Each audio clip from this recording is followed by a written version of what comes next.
Trump makes history as the first president to take office for a second non-consecutive term in more than 100 years. He and Vice President-elect Vance will swear their oaths of office inside the Capitol Rotunda, the first presidential ticket to do so since Ronald Reagan and George Bush Sr. in 1985.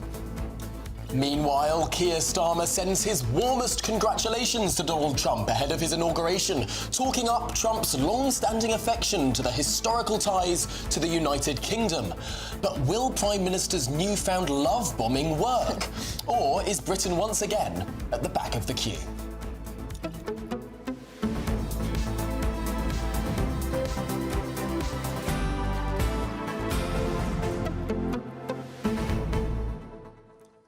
Well, it's a busier day of news than I think both of us were expecting. We're not only going to focus, of course, on that news from Southport, but, of course, also this inauguration is a moment in history. It is a big moment in history. As we said, he's one of the only presidents to do what he's doing in over 100 years. Well, ever, really, in US political history, which is very exciting. Donald Trump, what does that mean for the United States? But what does it mean for us here in Britain? It's quite interesting how Keir Starmer is softening his approach. He's going to be reaching out, going to be using the royal family to try and bring back those ties. And Rachel Reeves, she's apparently going to be meeting all these Trump allies in Davos, trying to schmooze the new administration. Is it too late, or can things, work out? But, of course, a very unusual inauguration today. It'll all kick off throughout our programme and the special inauguration programme that follows. America is waking up, at least on the East Coast, as we speak to you now. So we're going to be getting some live pictures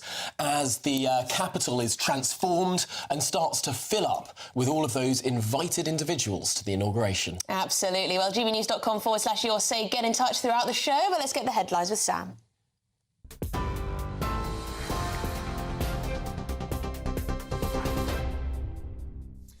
Very good morning to you. Very good afternoon. In fact, it's 2 minutes past 12. Let's start with a recap then of that breaking news in Liverpool Crown Court, where the 18-year-old accused of killing 3 young girls in a Southport stabbing spree has today admitted to the attack on the first day of his trial.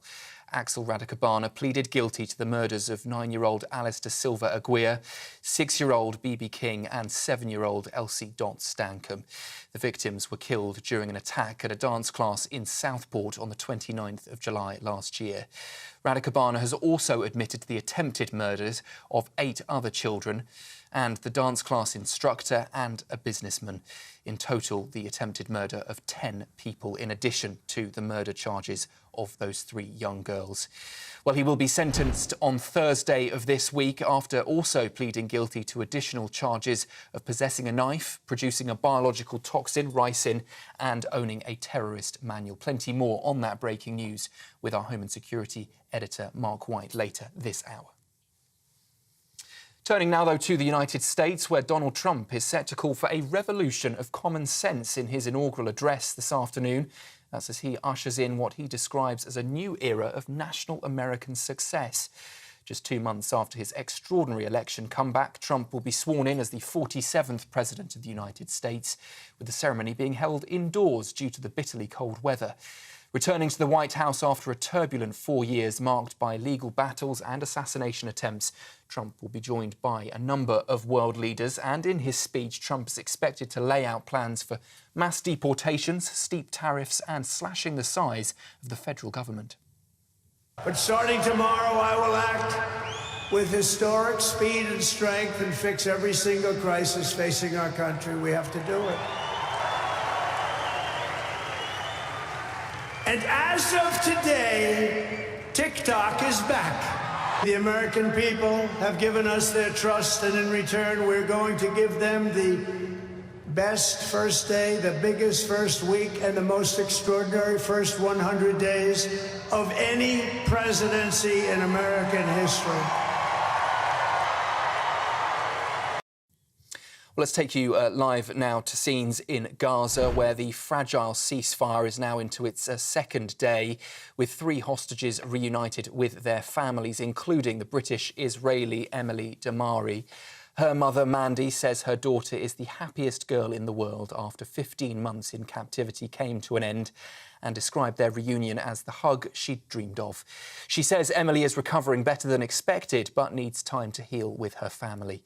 And in an emotional plea, Mandy urged the world not to forget the hostages, 94 of them that are still waiting to come home.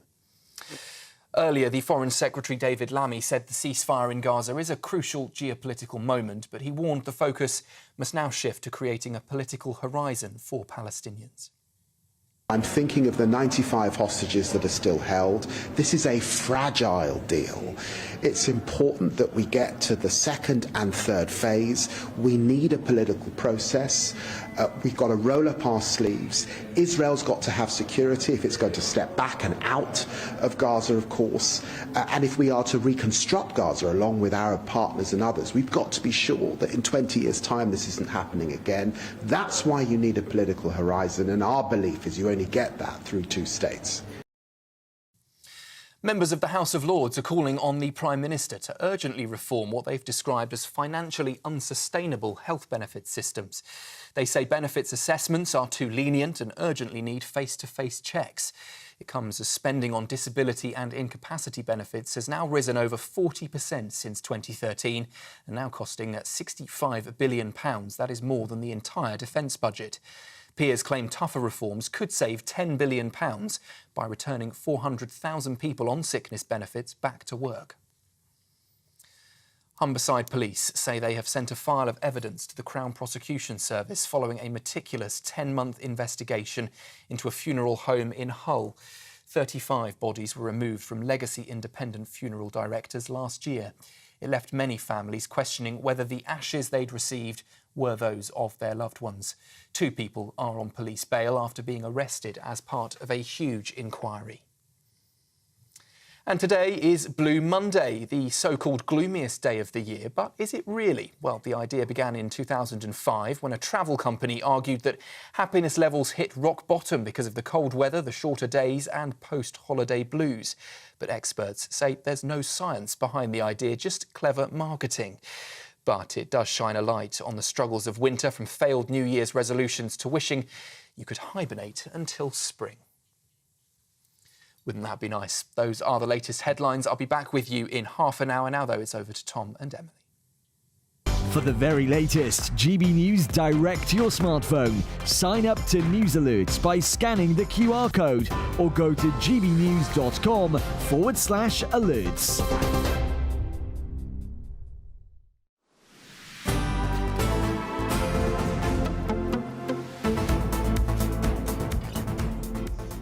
OK, welcome back. It's Good Afternoon Britain. It's now 12:08 and Axel Rudakabana has pleaded guilty to murdering 3 young girls during a knife attack in Southport back in July. Well, the 18-year-old changed his plea from not guilty to guilty on what was due to be the first day of his trial at Liverpool Crown Court. He will now be sentenced this coming Thursday. Shall we speak to GB News Home and Security Editor Mark White to bring us the latest? So, Mark, this has all happened very quickly. Can you tell us what he's pleaded guilty to exactly?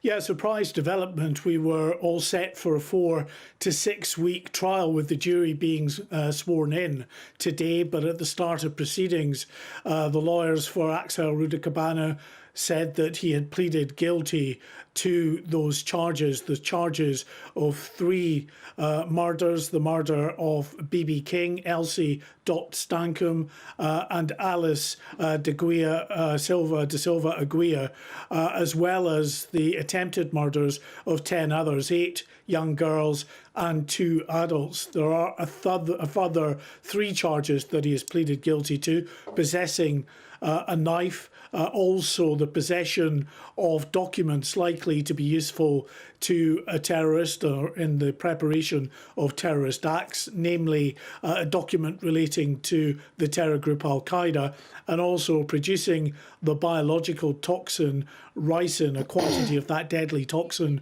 was found at his home, along with the Al-Qaeda document, in searches of his home in Lancashire in the immediate aftermath of the terrible atrocity that took place at a Taylor Swift themed dance class that was taking place in the Merseyside town. It was just before lunchtime on the 31st of July last year that Axel Rudakabana entered that dance class and began stabbing these little girls. Absolutely horrific attack. And the one thing, I guess, that his early plea before this trial gets underway at least saves us is the families of those victims having to sit through the excruciating detail of what happened to those little girls on the 31st of July. Also, they will be spared having to look at this 18-year-old sitting in the dock throughout that 4 to 6 week trial. Yes, no doubt a relief for those families, if what is being described can be in any form a relief. Also, I suppose to journalists, to the free press, we no longer have to say allegedly killed these girls. We can now say that Axel Rudakabana has admitted to killing these girls. But on the flip side of this, his change of plea will have been done out of self-interest, no doubt. People who plead guilty in trials like this do get lesser sentences. Do we think that is perhaps what he has calculated here, that actually he's trying to get off with a lesser punishment? Yeah, I can, yeah.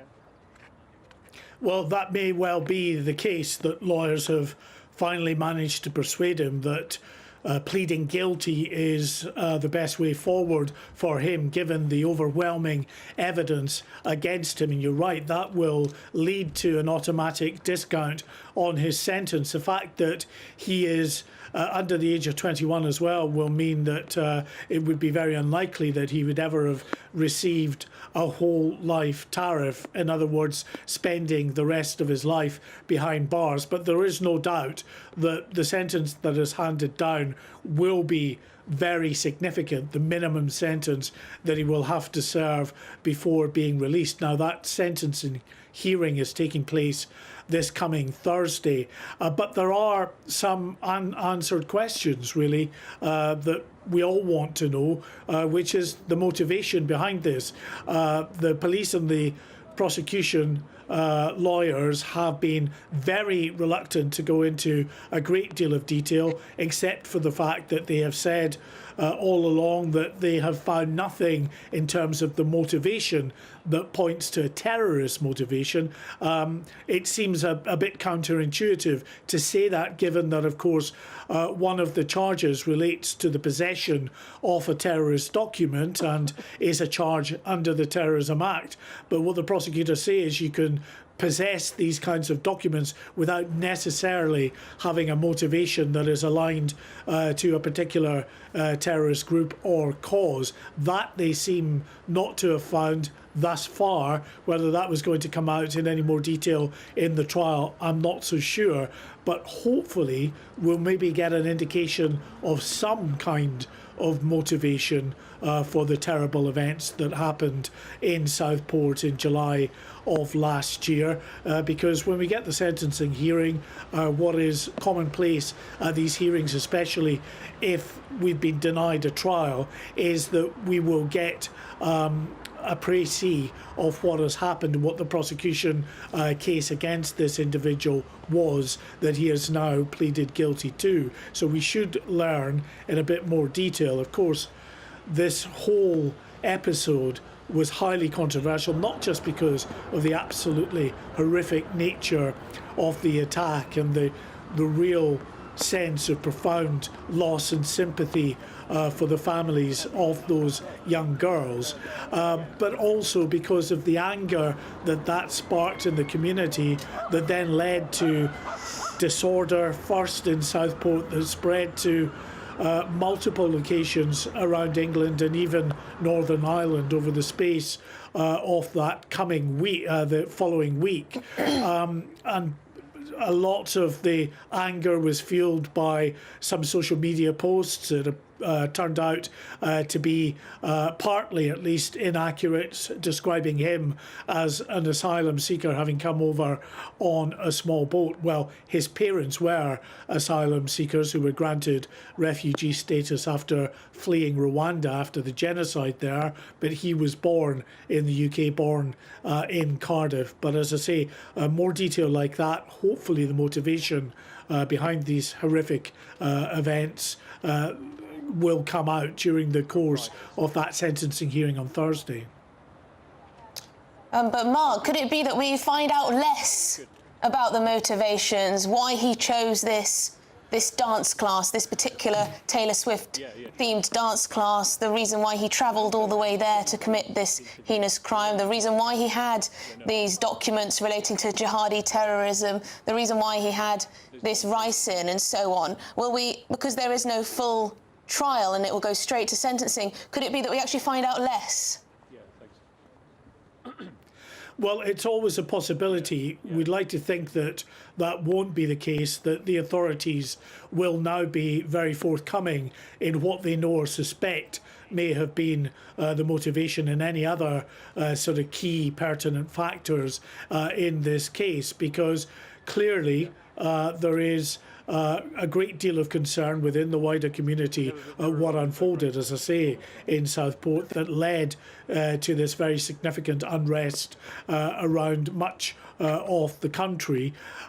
So the authorities know that there is a great deal of pressure and an expectation that they will disclose as much as they can about this individual, what they've been able to gather, what they believe the motivation might be. If it wasn't terrorism, was there some other underlying factor at play here? It seems that mental health has been ruled out, that wasn't going to be something that the defence would have been able to rely on in any trial here. So what exactly was that motivation? And there will be a great deal of pressure. We're expected to hear from the Home Secretary, policing leaders and prosecutors, perhaps not fulsome statements today, bearing in mind that the sentencing is taking place on Thursday, but definitely come Thursday there will be interviews from these senior figures, and there is no doubt that these senior figures, if they haven't yet made clear exactly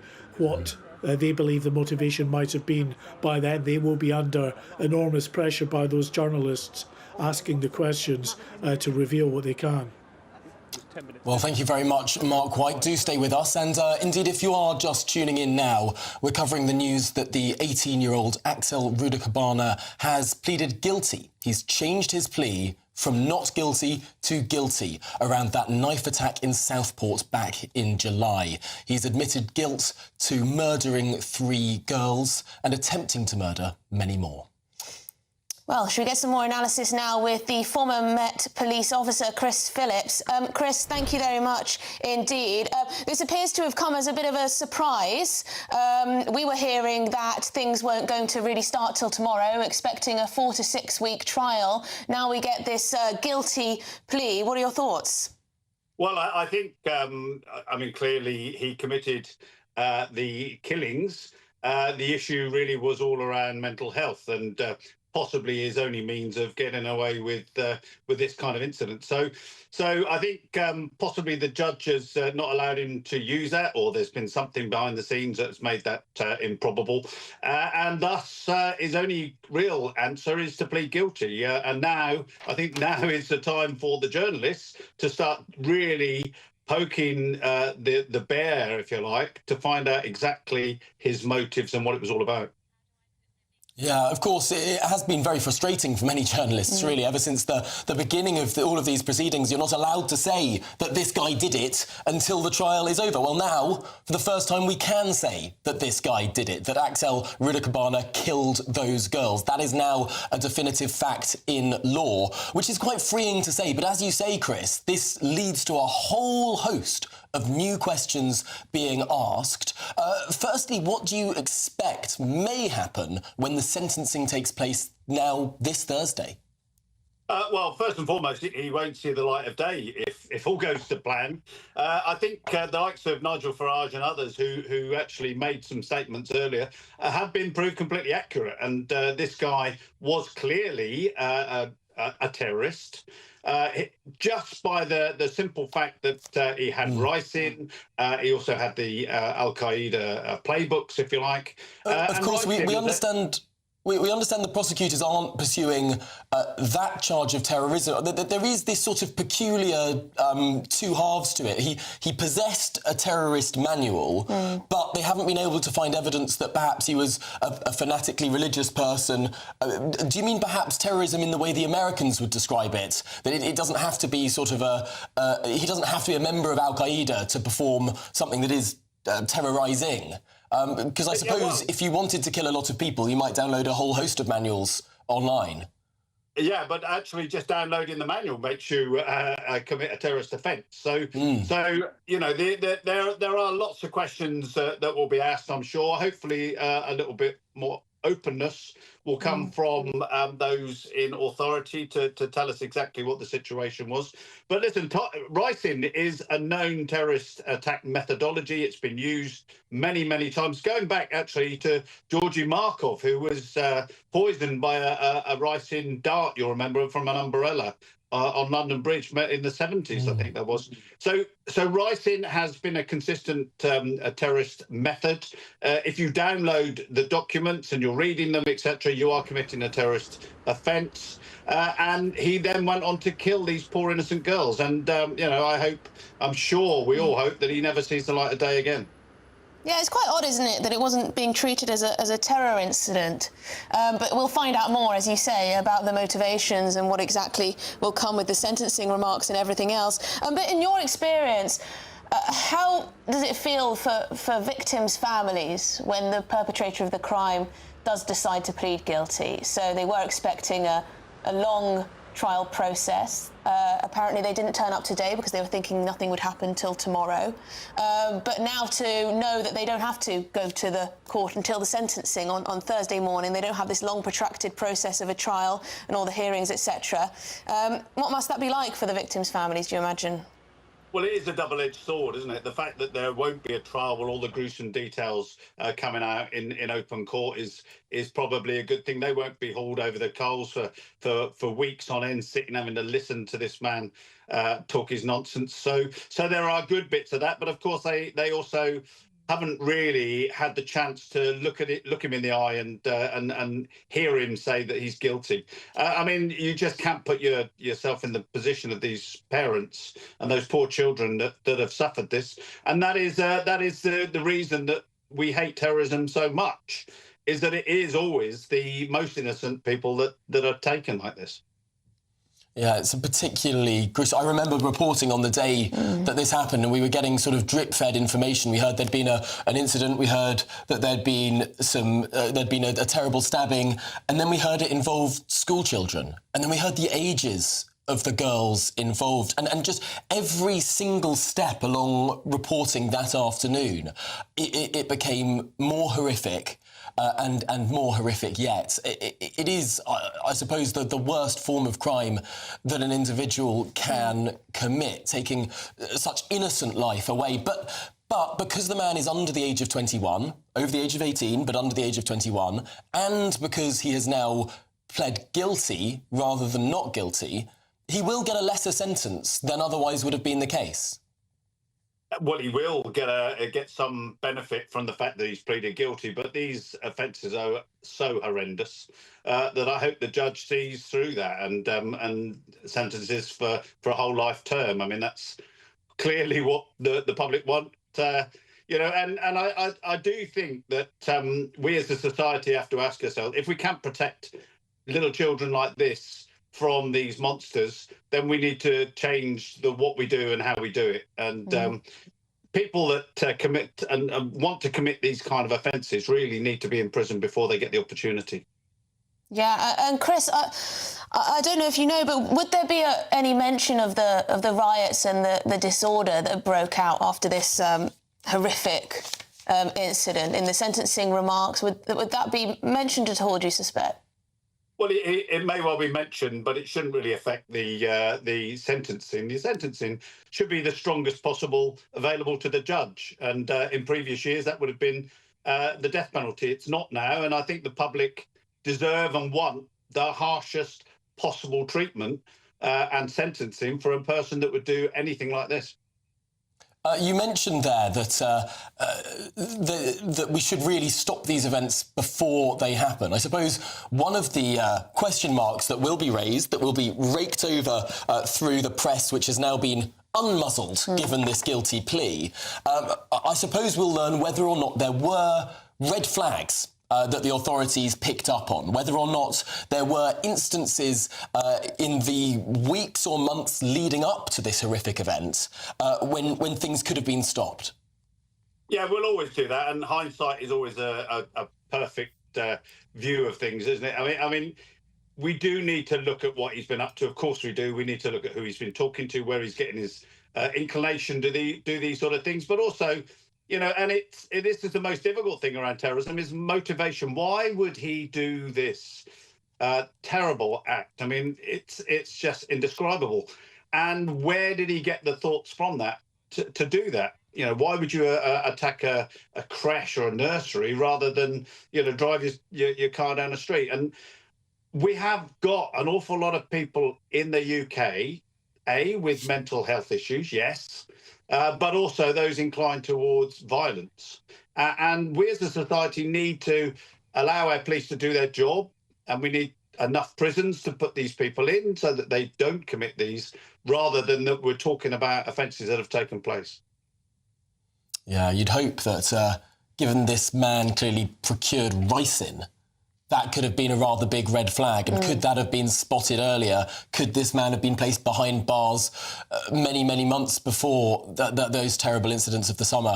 Really big questions, and no doubt we will return to them in the coming days and weeks. But Chris Phillips, for now, former Met police officer, really appreciate your time here on GB News. Thanks for being with us. OK, well, joining us now for more reaction is former Met Detective Superintendent Shabnam Chowdhury. Shabnam, big news today. We weren't necessarily expecting a guilty plea. He had previously said he was not guilty. We now know he did murder those three innocent children and attempted the murder of many more. Yeah, I mean, it's certainly not a day for celebration when you think of the trauma that the family, the local community and their loved ones have and would have had to endure further had he not pleaded guilty. So in that respect, I hope there's some comfort to the families. But yeah, a really difficult day for those. I've just been watching the photographs of those three young girls, and, you know, as a former detective, even that, you know, makes your heart bleed and cry for the, you know, the loss to these families.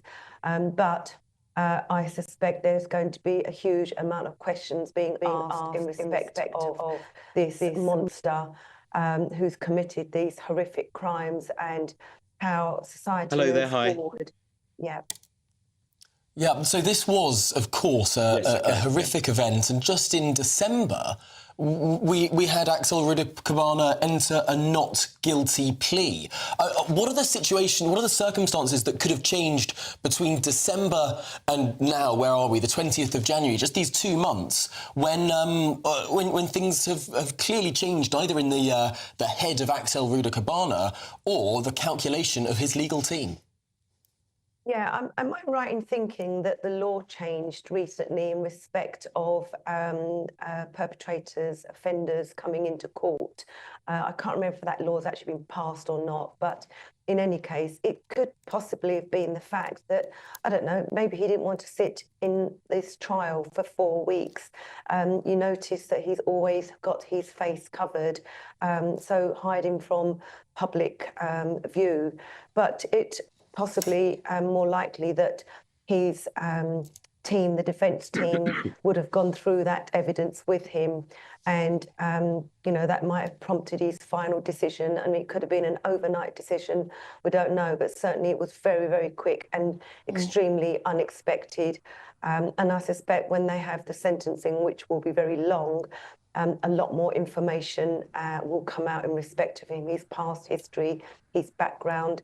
You know, there is evidence that this was a lone wolf who was in an isolated situation when he did what, you know, planned what he planned. Some of the most difficult types of offences for the police and the authorities to actually detect when somebody's single-handedly by themselves acting in their bedroom and looking at, you know, how they can commit these types of crimes. I think you might be right that may have been one of the factors that he changed his plea to guilty. He's been a person of very few words. He's appeared on Zoom links and the like, been very reluctant to turn up to court. I believe even today it was just a case of nodding his head and things like that, the legal team very much speaking for him. Perhaps it is. He didn't want to have that be in court for that many weeks and that sort of thing. I mean, as well as a calculation potentially on the sentencing and his legal advice and all of that. Very interesting indeed. In terms of the sentencing, this Thursday, quite a quick turnaround, this Thursday at 11 o'clock in the morning, I believe. What can we expect? Well, I think the judge will have a very, very long, brief prepared in respect of him. I really hope, I just listened to your previous caller, Chris Philps, saying that, you know, obviously the death penalty is not available, but I think it's got to be the harshest of sentence in respect of, you know, some form of a life order. I know there's issues around his mental health, so that may also determine how he is actually incarcerated, and I'm not sure how much of that will be playing into it. But I do think that there needs to be some sort of an inquiry in respect of this individual, his background, his education, with the local authorities, with the police, to look at what lessons can be learnt, and how society moves forward in respect of trying to detect and to prevent these absolutely horrific crimes. This is the most terrible of events. I mean, looking at the pictures on screen now, this touched a nation. This really, really did. The most heinous of crime, the most brutal of crime, targeted at young girls at a Taylor Swift dance class. This is going to be a very poignant moment, not just for the families involved, but I think everyone across the country was touched very deeply by, reading about this and hearing about it and seeing it reported. It's going to perhaps take quite a bit for the community involved, for Southport itself, to heal. I think, hopefully in time, those young children in those communities are given the absolute best level of support. I've no doubt they've already been getting that. But in respect of healing and actually never being the same again, those communities will never, ever, ever be the same again. They will never walk, into school, into playgrounds because of what's happened. And I hope, and well, as I say, I'm confident that the right level of support is being given, particularly to the young children, to help them heal, so that when they are older, grown-up children, that the impact is as minimal as possible to all of them. Everybody, as you say, have been touched by this. 30 plus years in policing, and lots of things have made me cry, but I can tell you I cried so much on so many occasions watching this unfold for those families and for the children. And, we are feeling that. Can you imagine what it's like for those that are directly affected? Yeah, it's hard to think of a more horrific incident. Shabnam Chowdhury, thank you very much indeed for your time, former Met Detective, Superintendent. Well, just a reminder of that news now that Axel Rudakabana has pleaded guilty to murdering 3 young girls during that knife attack in Southport back in July. Yes, the 18-year-old, he did change his plea from not guilty to guilty on what was due to be the first day of his trial at Liverpool Crown Court. Well, he will now be sentenced this coming Thursday at 11 a.m. The options for the judge in terms of sentencing this individual will be slightly less than were he to be 21 years of age. Being under 21, he's 18, he won't be able to be handed down a whole life tariff. And this will be concerning to some people. There'll also have to be the consideration under sentencing guidelines that this is a guilty plea. That will necessarily have to be taken into account and lessen a sentence compared to whether it was after a full trial with a not guilty plea. Yes, and the sentencing will be happening quite soon, this Thursday at 11 a.m. Well, joining us now is crime, justice and policing commentator Danny Shaw. Danny, Axel Ridder-Cabana, he's pleaded guilty to everything. He's pleaded guilty to the murder of the 3 innocent young children. He's pled guilty to the attempted murder of many more, for having possession of a knife, for possession of ricin, for possession of these documents, these jihadi, ISIS-inspired documents. It's come as a little bit of a surprise, considering he was pleading not guilty up until this point. I mean, what do you suspect might have changed? That's a really good question. We don't know, and we don't think this happened, this change of mind happened last week or even last night, because if it had done, I think the police and the prosecutors would have tried to get some of the relatives of the victims into court to hear those words guilty. It's a very important moment for victims to hear the perpetrator utter those words guilty. They weren't in court to hear that. And that's very unfortunate. So it may well be that this was a last-minute change of mind, whether he wanted to spare the victims the ordeal of going through a 3 to 4 week trial, whether he just finally something within him, understood and acknowledged what he'd done and he wanted to confess. I don't know. We don't know what has gone on in his mind, but it seems to have been quite a last-minute thing, because everyone was expecting the trial to go ahead. The judge had come into court at just before 11:30. The first thing he did was to swear in the intermediary, who's a person who would sit with the defendant in the dock and assist them to understand the proceedings. That had just taken place. Ridder-Cabana was asked to confirm his name. He refused to say anything. He refused to speak. And then his barrister went to talk to him in the dock, and then came back and said, I think the charges should be read out to him in court. Each count was read out to him, and to each one, in a rather sort of soft, muffled voice, he replied, guilty. So a complete shock to everyone. But the important thing is that people will be able to attend, the victims and their families will be able to attend the sentencing hearing on Thursday, where all of the details of what happened will be gone through, and we'll be able to get a sense of some of the background, some of the mental health reports that have been compiled into Ridder-Cabana and other important evidence that the judge will have to take into account before deciding his sentence. But he told him that it is inevitable that a life sentence will be imposed. That is really, really interesting. A life sentence, but there is, of course, the preclusion in law, in sentencing guidelines, for individuals under the age of 21 to receive a whole life tariff. What's the difference between a life sentence and a whole life tariff? A whole life tariff means that you will spend the rest of your life in prison. No ifs, no buts. A life sentence means that you will spend a minimum period in prison, usually in upwards of 15 years or more, 15, 20, 25 years, and then you will be released if it is safe to do so. So in many cases, life sentence prisoners will spend 15, 20, 25 years in prison, and then the parole board will make a decision about whether it's safe to be released.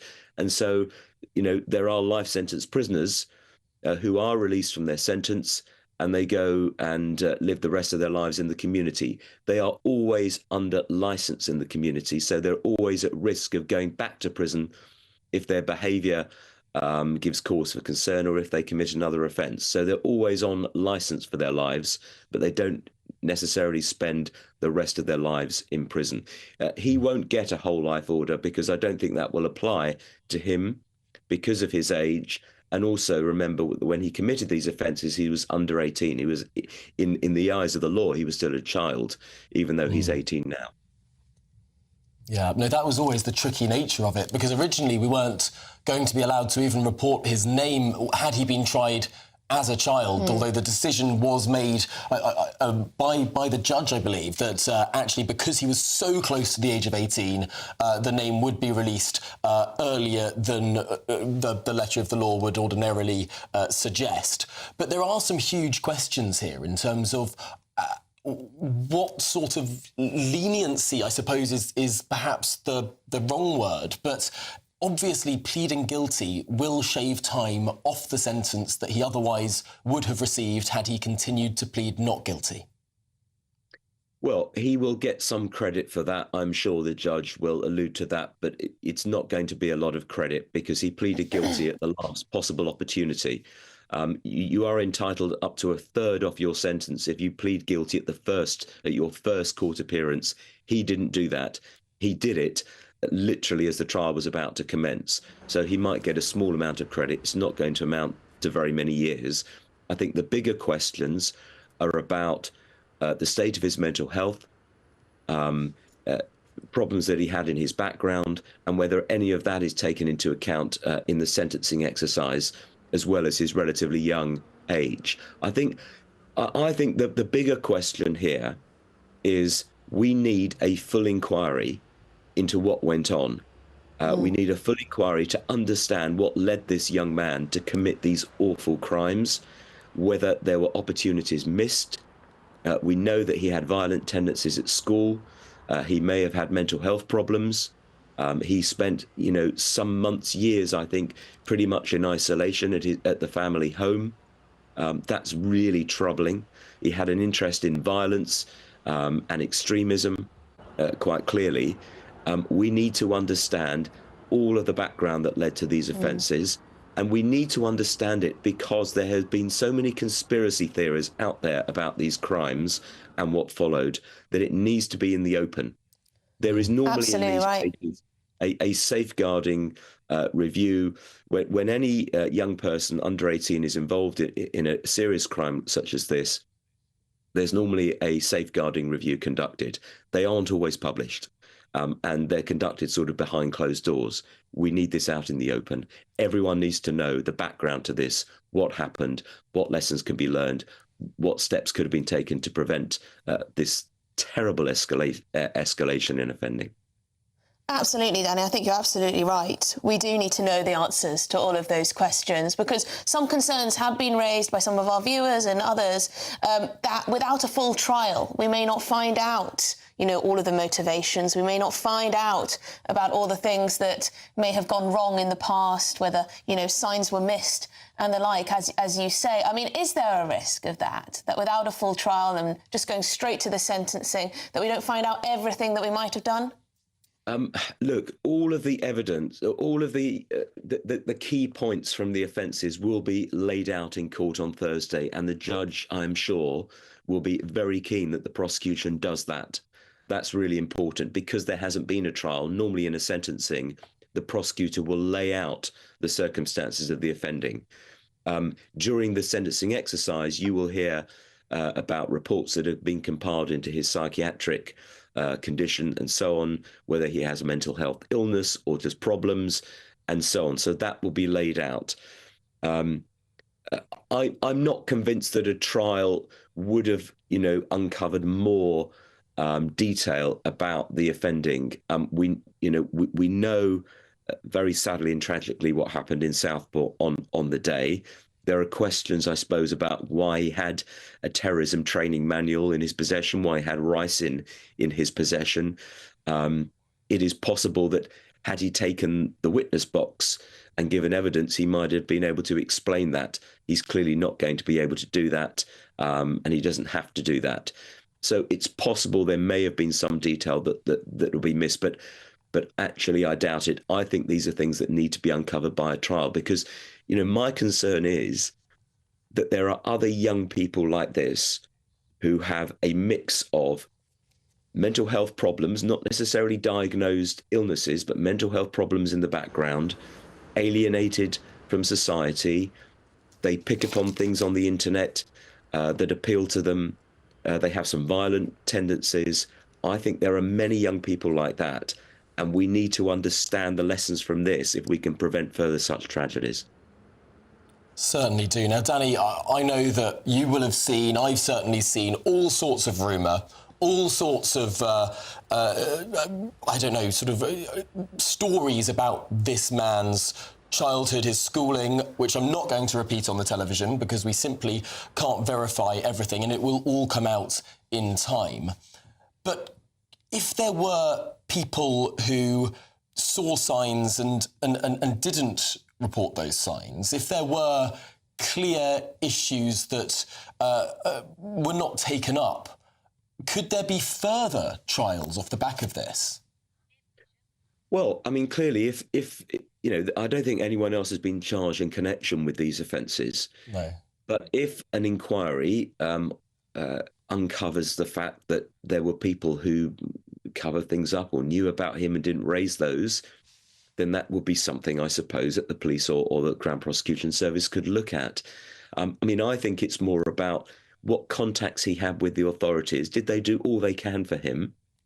You know, there is a limit as to what you can do with young people that just refuse to engage. They don't go to school. They just stay in their bedroom. What can you do with people in those circumstances if they're not committing an offence? Is there more that the authorities could have done? Should he have had better specialist help? And how many other vulnerable young people who might be vulnerable to extremist thoughts, violence, and so on, are there out there? That's what really concerns me, because, you know, having talked to counter-terrorism professionals for some years, this is the kind of thing that they always were really worried about.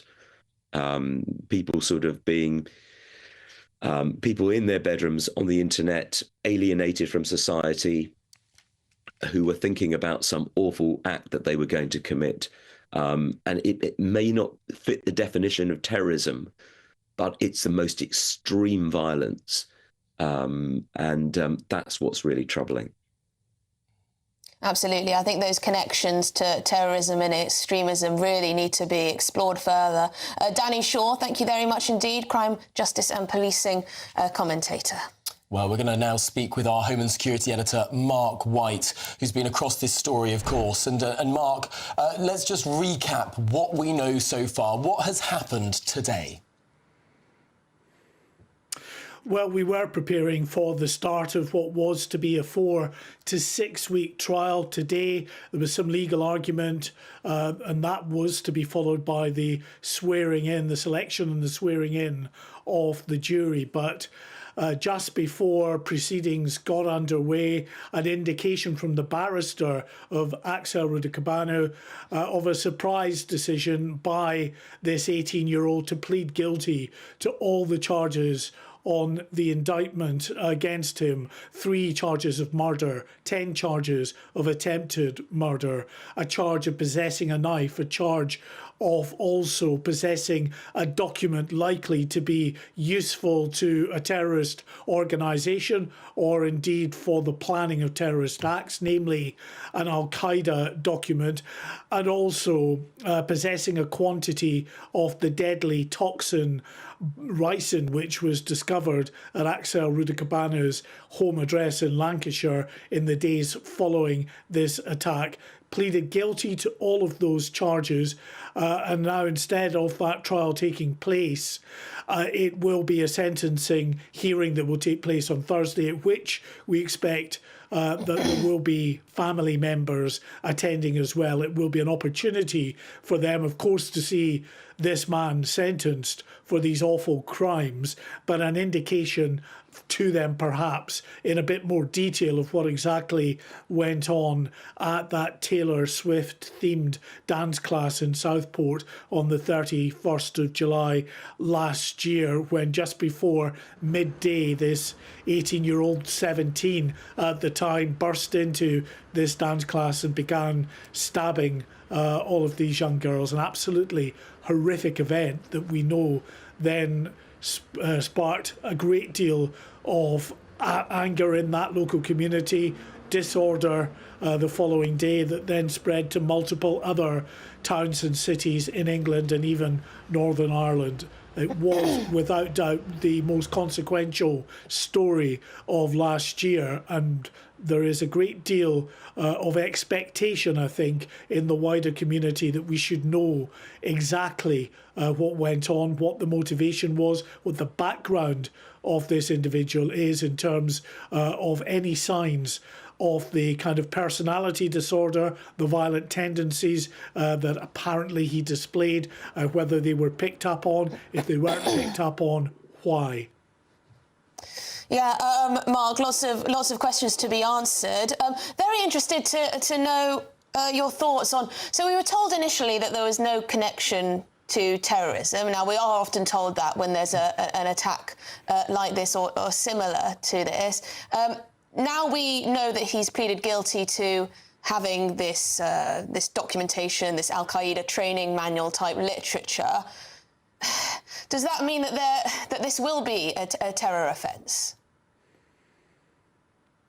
No, it doesn't necessarily follow that that will be the case. And indeed, Merseyside Police and the Crown Prosecution Service, in conjunction with Counter-Terror Command, based, of course, at Scotland Yard in London, have consistently throughout this said that they have not yet seen any evidence that points to a motivation that is a motivation of international terrorism or terrorist organisation such as Al-Qaeda or ISIS. That, you know, it seems almost counterintuitive, because one of the charges that he faces, indeed a couple of the charges, of course, producing a biological weapon would, I think, in most people's minds amount to a terrorist act, but also possessing quite specifically terrorist document relating to Al-Qaeda and being charged under the Terrorism Act, yet the motivation not being described as being a terrorist motivation. And quite simply, I say simply, it's complex in terms of the calculations that the police and counter-terrorism authorities, along with the prosecutors, have to determine. Is actually, at the end of the day, was he being influenced by these groups, or was he just seeking to find as much information as possible about carrying out a deadly attack and then accessing the likes of these jihadi terrorist manuals in order to do that? It seems to be the latter road that they're exploring at the moment, but there's clearly other issues in terms of what the motivation may have been. The authorities will know it is incumbent on them, given just how controversial this incident has been with the riots that were sparked after it, to be as full and frank as they can and to come out with as much detail as they know. But there's also, I think, some questions for the authorities to answer here as well, because at the end of October last year, I was summoned very quickly up to Merseyside Police Headquarters for a briefing and a subsequent news conference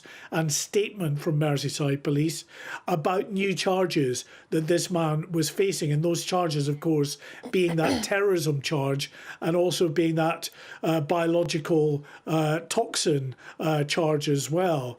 The fact is that the police searching this man's home in Lancashire just a day or two after the attacks discovered ricin, discovered the Al-Qaeda linked documents on a PDF file at that time. Why did they then subsequently wait over 2 months before actually alerting the public to these new charges? That is, I think, a significant question that they must answer. And there is a suspicion that it was actually suppressed in a sense early on because of the great unrest and disorder that had been sparked by the attack. And perhaps it was held back until a time when the authorities thought it was more in terms of releasing that information, it would not cause the kind of scenes that we saw back in July into August there. But as I say, only they can answer the question as to why it took them so long after the fact of finding that biological weapon, ricin, and also the Al-Qaeda document before bringing these new charges. Huge questions for the authorities, huge questions for the police, but also all those around Axel Ridder-Cabana and his life. What signs were seen as well. Much more to discuss. Mark White will be with you, of course, throughout the programme. But for now, thank you very much indeed for joining us. Yes, and of course we will be bringing you reaction to this guilty plea and also Donald Trump's inauguration. So don't go anywhere. Here's a quick update on the weather.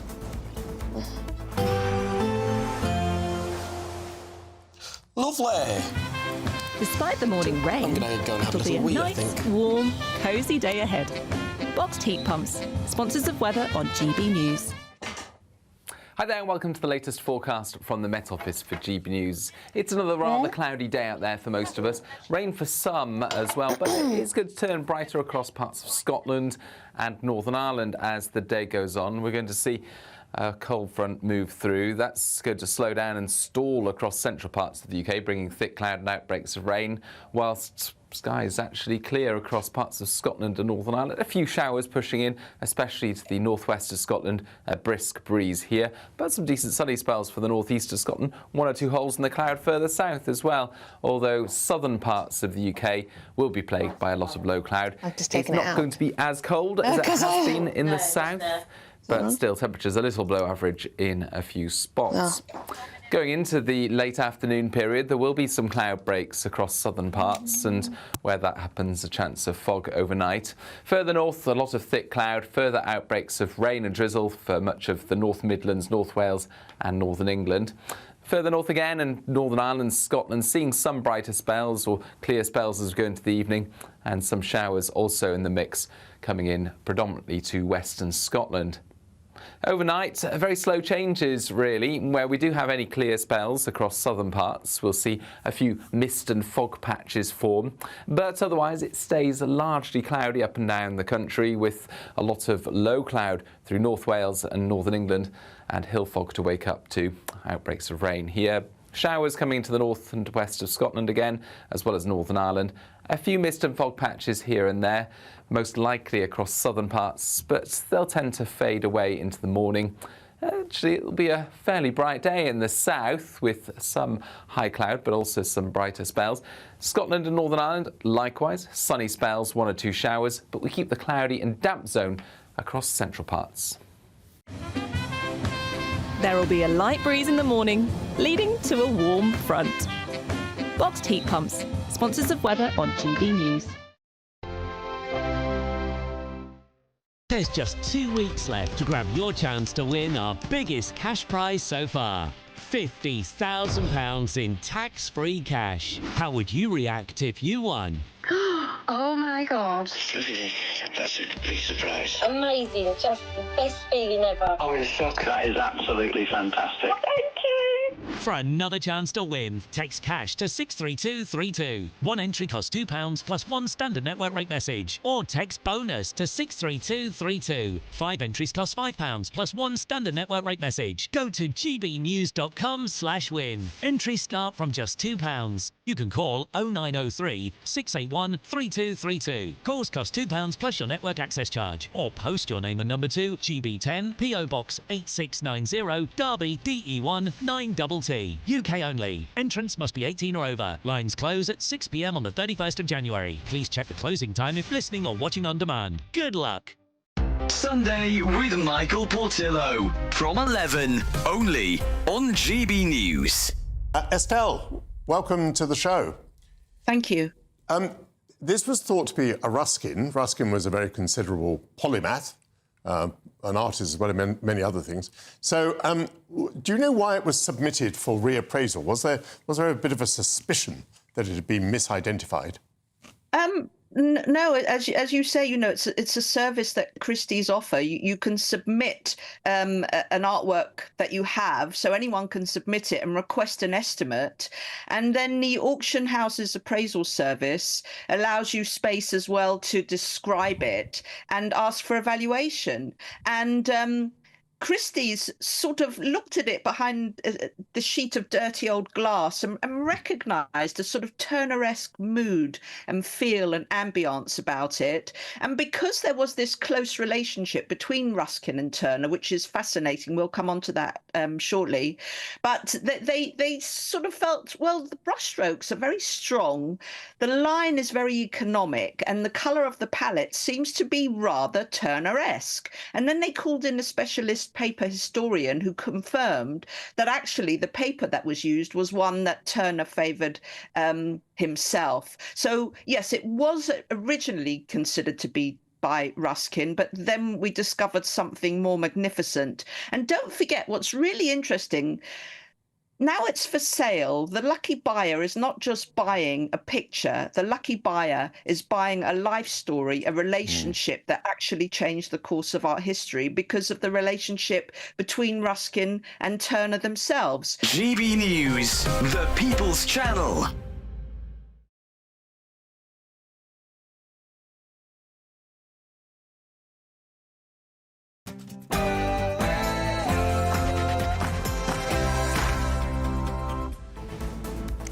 Good afternoon, Britain. It's 1 o'clock on Monday, the 20th of January. I'm Emily Carver. And I'm Tom Harwood. Well, the Southport killer Axel Rudder-Cabana has pleaded guilty to murdering 3 young girls during a knife attack in Southport back in July. The 18-year-old has changed his plea from not guilty to guilty. Elsewhere, Donald Trump this afternoon makes history as the first president to take office for a second non-consecutive term in more than a century. He and Vice President-elect Vance will swear their oaths of office inside the Capitol Rotunda, the first presidential ticket to do so since Reagan and Bush Sr. in 1985. Meanwhile, Keir Starmer sends his warmest congratulations to Donald Trump ahead of his inauguration, talking up President Trump's long-standing affection and historical ties to the United Kingdom. But will the Prime Minister's newfound love bombing work, or is Britain at the back of the queue?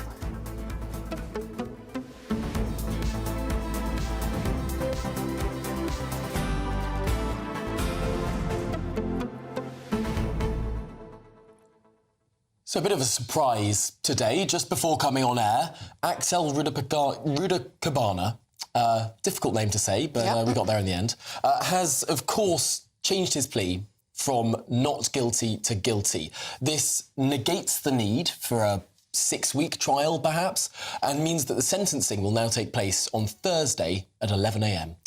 Yes, so there may well be a little bit of relief for some of the victims' families who were going to go to the courthouse tomorrow and sit through potentially, as you say, a 4 to 6 week trial. Of course, lots of people have been reacting to this news, not least our politicians, giving their thoughts. Calls now for an inquiry to try and find out some of the answers, because we're not having a full trial. So there'll be a sentencing, and I imagine the sentencing remarks will be very long from the judge, because this is a very, it's a horrific case that has had ramifications across the country and indeed the world as well.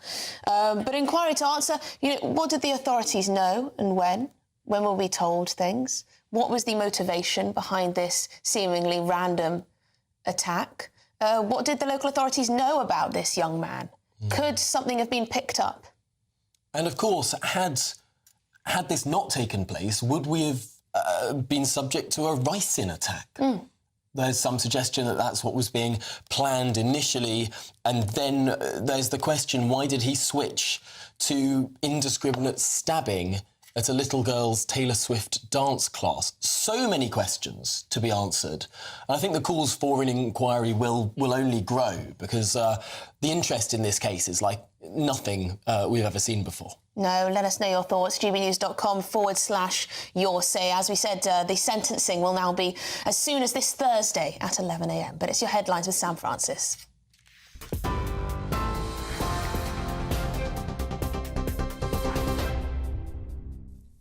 Very good afternoon to you. The top story this lunchtime. Well, as we were hearing there, the 18-year-old accused of killing 3 young girls in the Southport stabbing spree last year has today admitted the attack on the first day of that trial.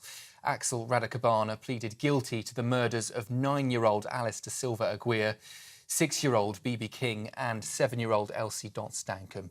The The victims were killed during an attack at a dance class in Southport on the 29th of July.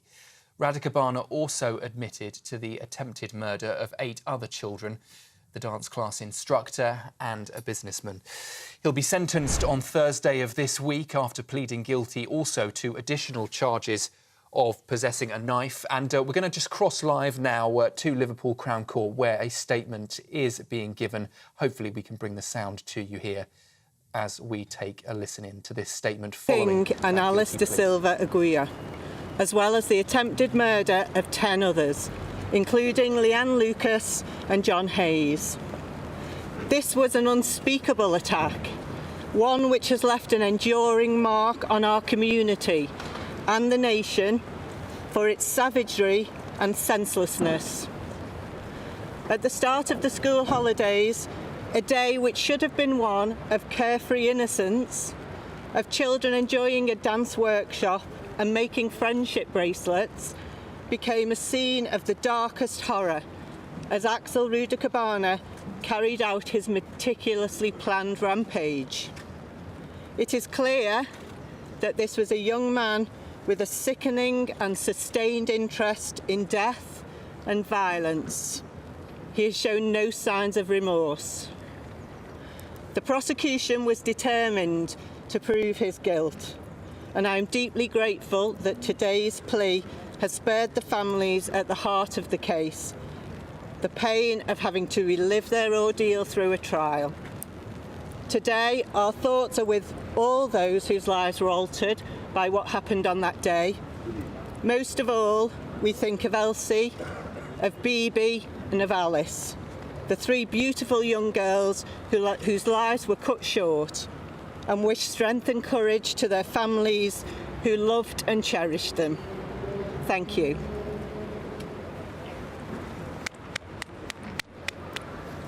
The angels will live on.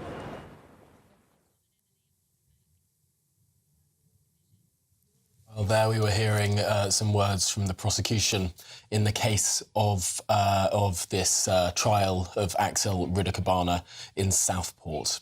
We know that the plea has been changed, of course, from not guilty to guilty, and therefore we will hear sentencing as soon as this Thursday. Yes, so that's the breaking news this afternoon that we can bring you here on GB News. He has pleaded guilty, Axel Rudakabana, to murdering these 3 young girls during that knife attack back in July. And yes, he changed his plea from not guilty to guilty. And we were guilty. hearing there from the prosecution that he'd shown no remorse over the course of this process, that they were delighted he'd changed his plea because it prevents pain for those families sitting through potentially 6 weeks of gruesome trial details. But also, interestingly noted there, that Axel Rudakabana had a deep interest in death and violence. I'm sure we're going to hear a lot more about that in the coming days and weeks. But let's catch up now with GB News Home and Security Editor Mark White. Mark, what's changed today?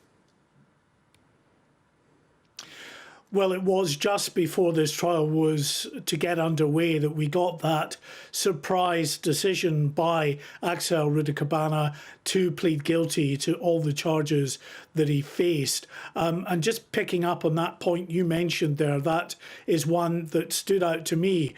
So far, we have been given no motivation from the Crown Prosecution Service, except for that indication there. And the quote was, "He had a sickening and sustained interest in death and violence." So perhaps when we get that sentencing hearing that will take place on Thursday, then there will be more detail on that. Was that the motivation, the violence and the death that somehow he fixated on, that he carried out in such a horrific and deadly way on the 31st of July last year at this Taylor Swift themed dance class in the Merseyside town of Southport. It was just before midday on that day that this then 17-year-old burst into that dance class and began stabbing those very young girls who were taking part in that dance class itself.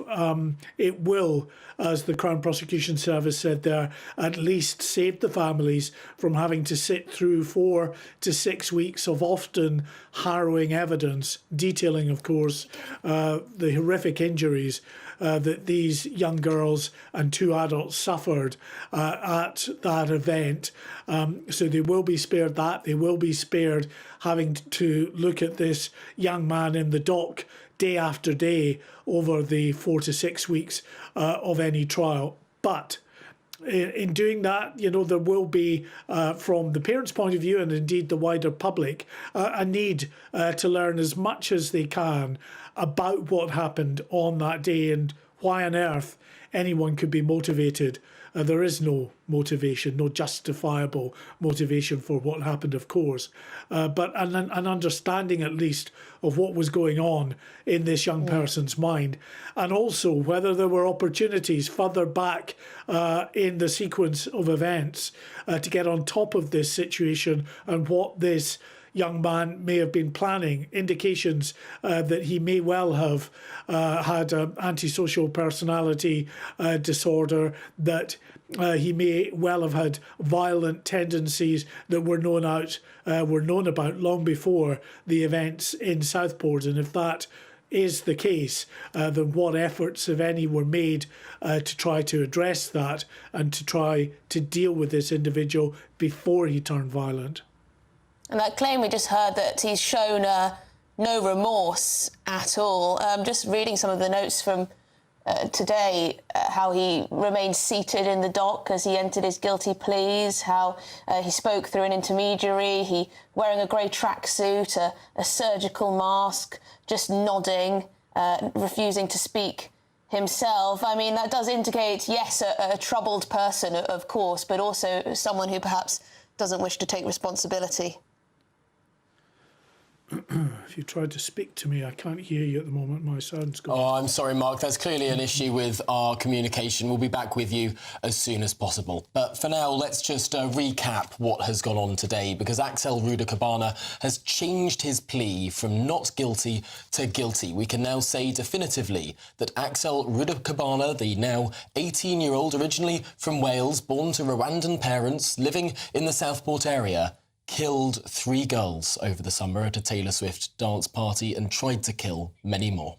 Yes, and he also pleaded guilty to having a kitchen knife in a public space. He also admitted to the production of a biological toxin, ricin, and also to having those documents likely to be useful to a person committing or preparing an act of terrorism, those Al-Qaeda trading manual that he had in his possession. And these are some pretty stark charges. Stark, too, that Axel Ruda-Cabana pleaded guilty not just to the killing of these 3 girls, not just to the attempted murder of many, many more, not just to the knife, not just to the ricin, not just to the training manual, but actually to every single charge laid before him. We were hearing a little bit earlier how in the court he refused to say anything, refused to say a single word except for that one word, guilty, which he repeated time and time again when the prosecution and the judge were laying the charges before him, and he asked for them, or his counsel asked for them to be read out again, and he would just reply to each one, only around an hour and a half ago, guilty, guilty, guilty. And many people calling for answers to many different questions. How this man was able to prepare such an attack from his bedroom, his childhood bedroom, how he wasn't alerted to the authorities, or whether he was, but nothing came of it. You know, finding out that he had a fascination with violence and death and everything like this. Surely there were some alarm bells ringing at some point in the past, but those questions will hopefully be answered in the fullness of time. Well, let's speak now to the Chair of Communities Against Violence, Ken Hines. Ken, thanks so much for being with us here today. It's hard to think of a more heinous act of brutal violence than what we saw in Southport this summer. Yeah, first, I want to send my deepest condolences goes out to the family and also the local community that was affected by this. I also know that the wider society has been said. Oh, I'm sorry, Ken. I think we're having some problems with your connection, but do go on. Including myself. My thing is, you've raised a question. I would like to know what kind of medical history, what could be in this man's head to make him think that he could do something of this nature, this grotesque nature. I also now believe that we've got to look at other people in our community that is walking around and a time bomb waiting to go off. We must get in there earlier to stop these sort of things from happening. And it's just so hard to understand, isn't it, what the possible motivation could be. This wasn't gang violence. This wasn't, an attack on someone who'd threatened him. This was what appears to be a random but premeditated attack on the most vulnerable of people, little small children. I mean, 3 little innocent girls just massacred in the most horrific way possible, attempted murder of so many more. So hard to even think what the motivation could have been, although we do know that he did have a biological weapon, ricin, and we do know that he had Al-Qaeda manuals. No, it's despicable. He needs to be held to account for what he's done, and we need to learn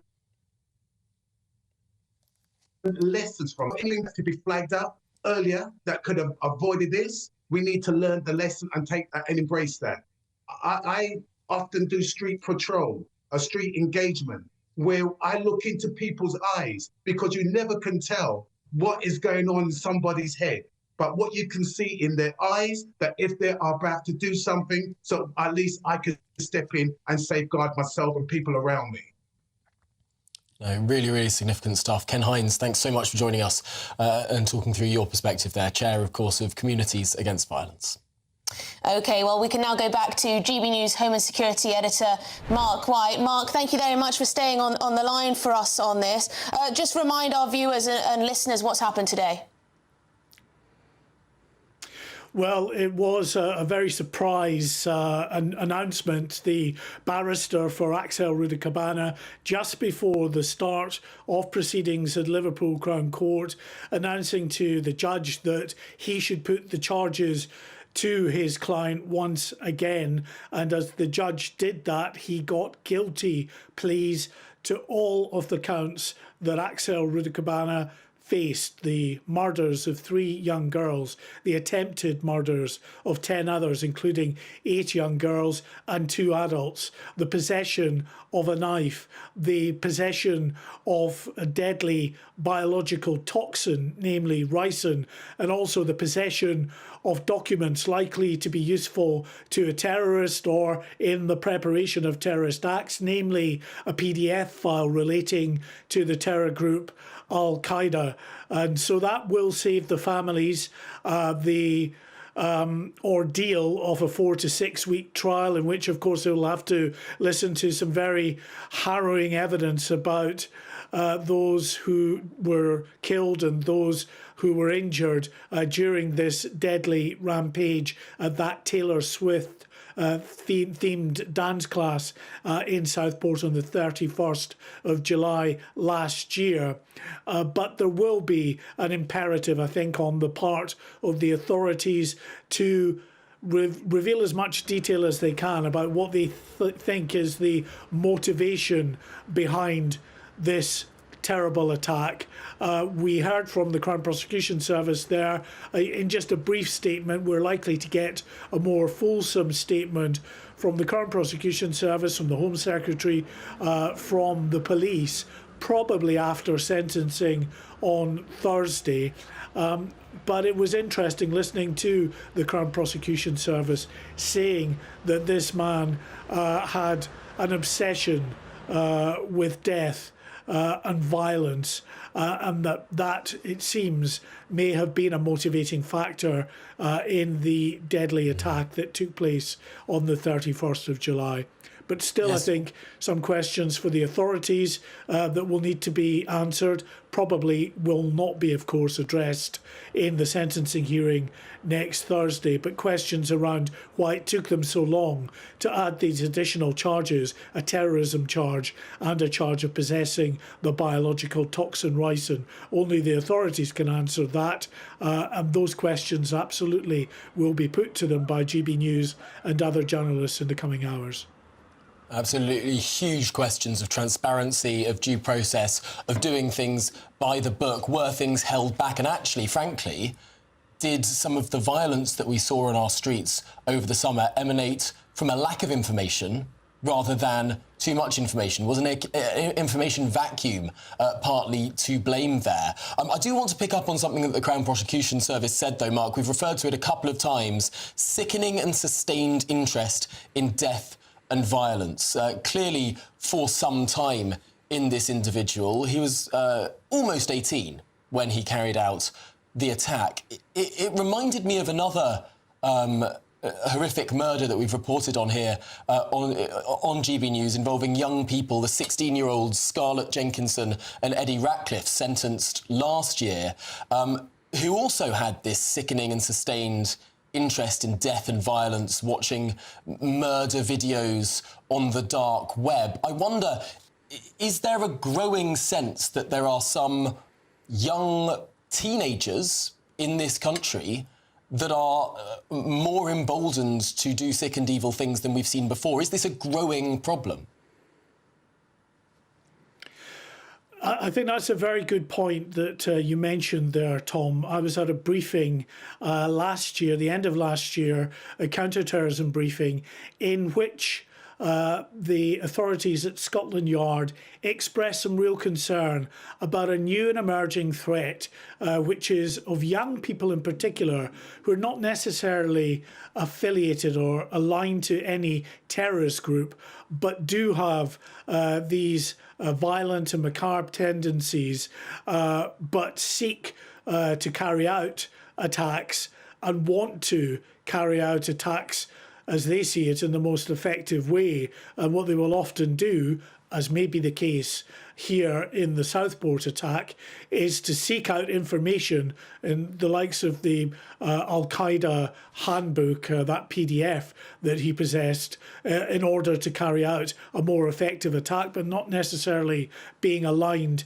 to that group. And that is of real concern. People that are accessing images and accessing information over the internet in particular, becoming radicalised, not to a potential cause, but absolutely becoming more violent and potentially deadly. Yes, absolutely. Mark White, thank you very much. GB News Home and Security Editor there. And an interesting point you raised too about whether, we were told that misinformation sparked the riots, but actually, could more transparency have made a positive impact there? Coming up this afternoon, of course, Donald Trump will make history as the first president to take office for a second non-consecutive term in more than 100 years. We're going to be in the States for all the build-up. So are they all queuing to... GB News Breakfast. Every day from 6 a.m.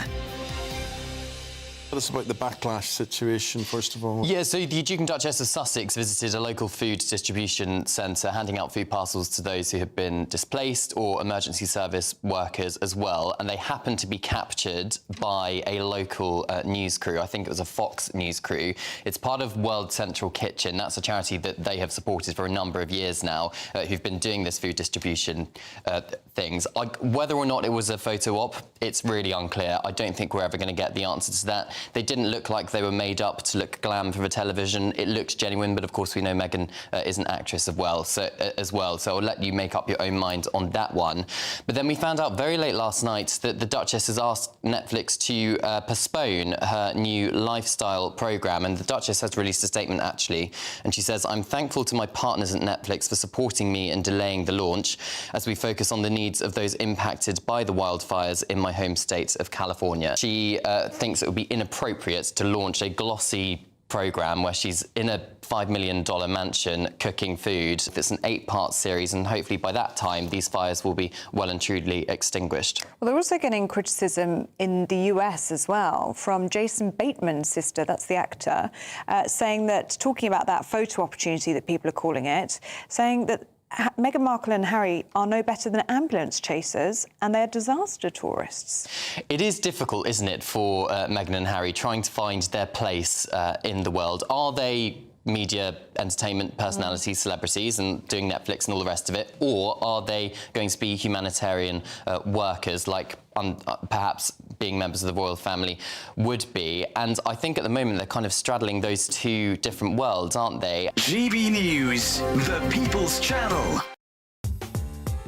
I'm Christopher Hope. From pop stars to politicians, I'll interview anybody in a pub who's got a political opinion. Join me every Friday on Spotify, Apple Podcasts, YouTube or gbnews.com, or wherever you get your podcasts.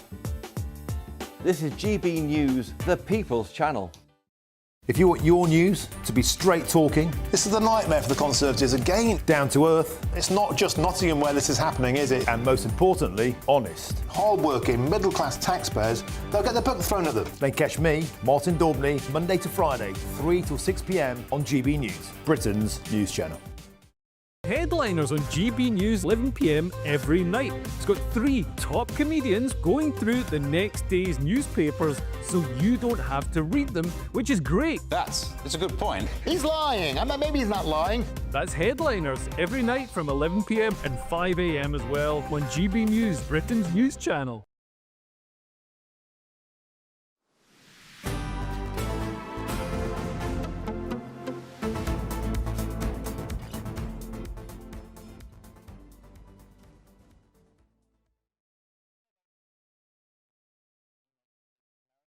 Say good morning America, because it's an historic day as Donald Trump is set to be sworn in as the 47th President of the United States, becoming the second person in history to serve 2 non-consecutive terms in the White House. Yes, a very big day, and a pre-inauguration rally was held last night where the President-elect declared his victory, vowing a bright future ahead to over 20,000 MAGA fans. Well, we can see live pictures here of people queuing up to hear Donald Trump after he's been sworn in at the largest stadium inside Washington, D.C. That's where Donald Trump will return to after swearing in inside the Capitol's rotunda. Yeah, they're going to be waiting a little while, aren't they? So, yes, very exciting. OK, well, we're now joined by GB News US correspondent Stephen Edgington. Stephen, tell us more about what happens today, then. What's the schedule?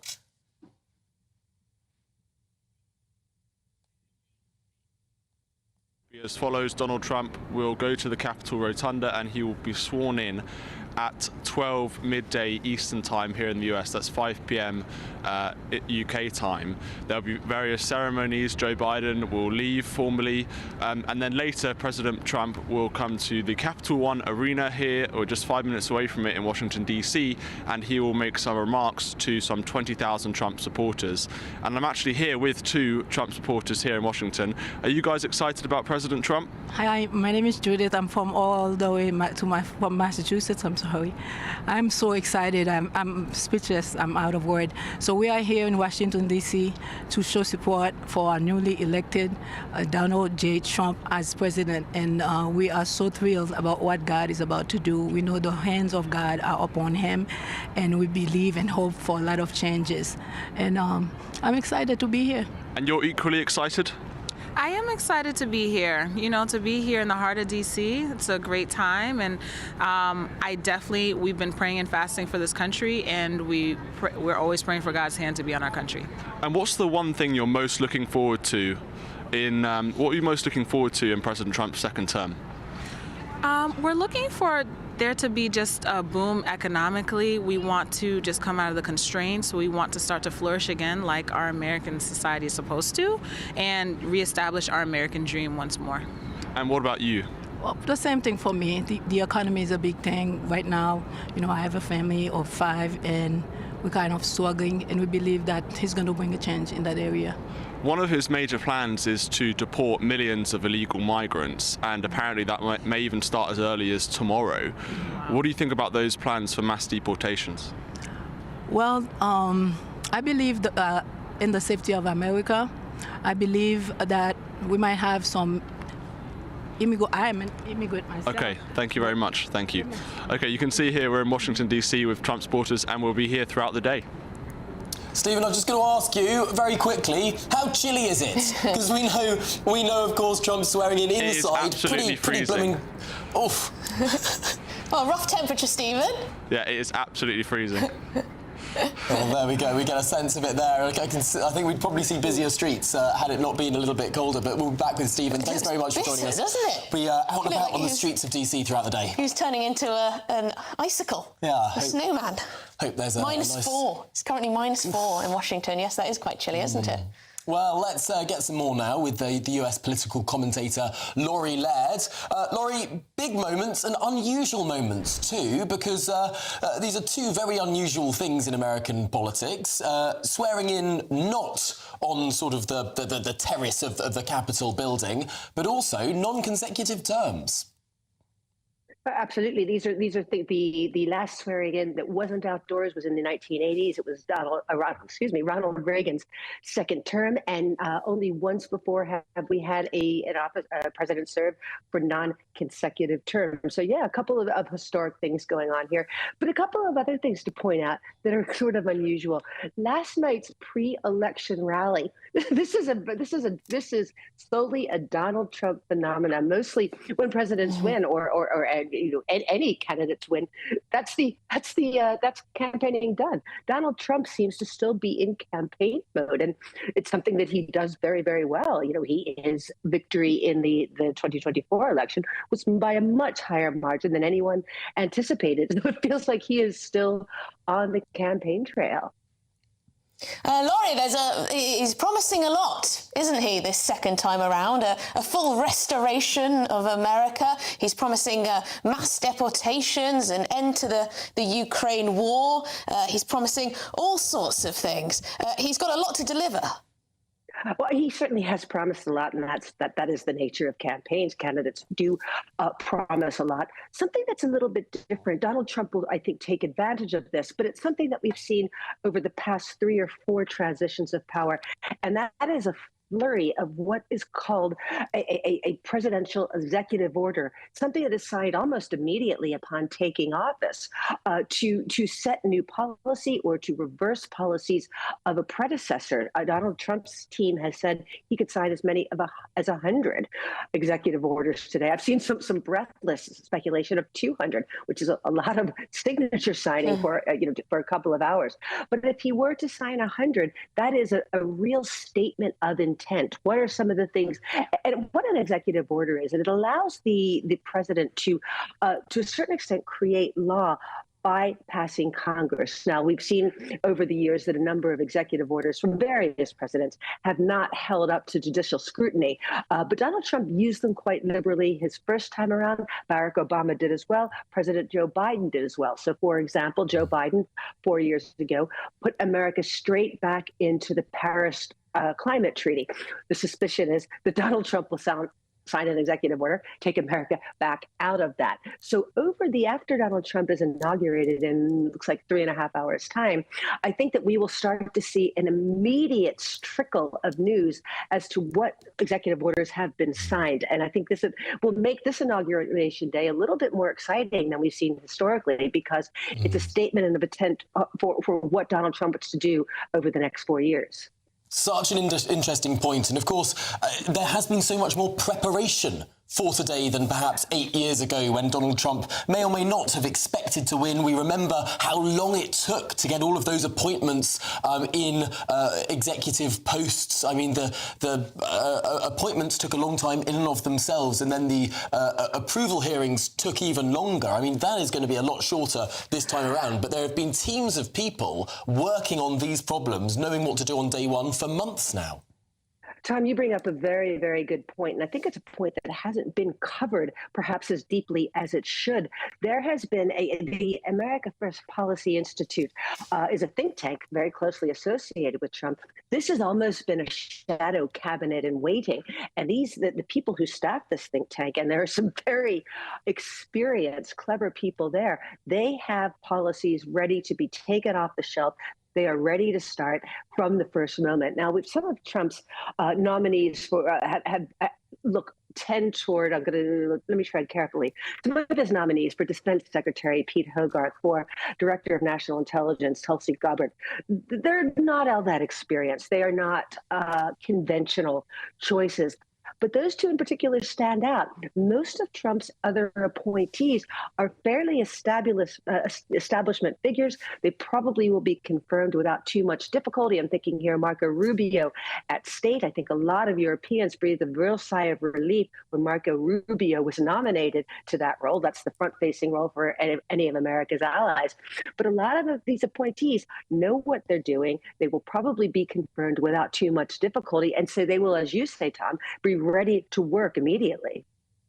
And that's a big, big change from last time. Well, Laurie Laird, thanks so much for talking through what is going to be a day, well, frankly, a flurry of activity over there, the other side of the pond. Thanks for joining us. Imagine if there were 100, even 200 executive orders on day one.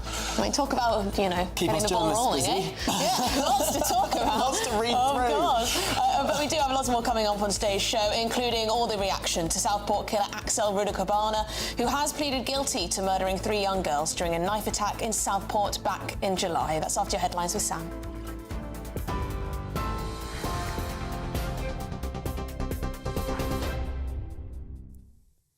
A very good afternoon to you. The top story just after 1:30. Well, a recap on the breaking news today that the 18-year-old accused of killing 3 young girls in the Southport stabbing spree has admitted the attack on the first day of his trial at Liverpool Crown Court. Axel Rudakabana pleaded guilty to the murders of 9-year-old Alice da Silva Aguirre, 6-year-old BB King and 7-year-old Elsie Dot Stancombe. The victims were killed during an attack at a dance class in Southport on the 29th of July. Rudakabana has also admitted to the attempted murder of 8 other children, the dance class instructor and a businessman. He'll be sentenced on Thursday after pleading guilty to additional charges of possessing a knife, producing a biological toxin and owning a terrorist training manual. Well, speaking outside court, Ursula Doyle from the Crown Prosecution Service said Axel's attack was unspeakable, savage and senseless. A day which should have been one of carefree innocence, of children enjoying a dance workshop and making friendship bracelets, became a scene of the darkest horror as Axel Rudakabana carried out his meticulously planned rampage. It is clear that this was a young man with a sickening and sustained interest in death and violence. He has shown no signs of remorse. Crowds are starting to arrive in Washington, D.C. ahead of Donald Trump being sworn in for his second term as US president later today. The ceremony, traditionally held outside the US Capitol, has been moved indoors due to a forecast of freezing temperatures. Following the oath of office, Trump will address the nation with about 200,000 supporters expected to visit the city to mark the presidential transfer of power. And in his final rally yesterday, Trump promised to sign a blitz of executive orders on his first day as president, including plans for mass deportations, steep tariffs and slashing the size of the federal government. But starting tomorrow, I will act with historic speed and strength and fix every single crisis facing our country. We have to do it.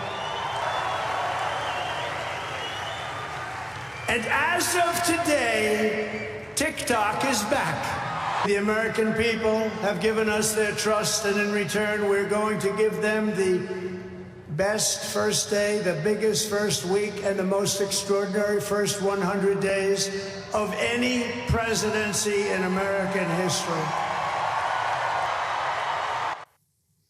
And let's take a look at the scene in Gaza now, where the fragile ceasefire is into its second day, with 3 hostages reunited with their families, including British-Israeli Emily Damari.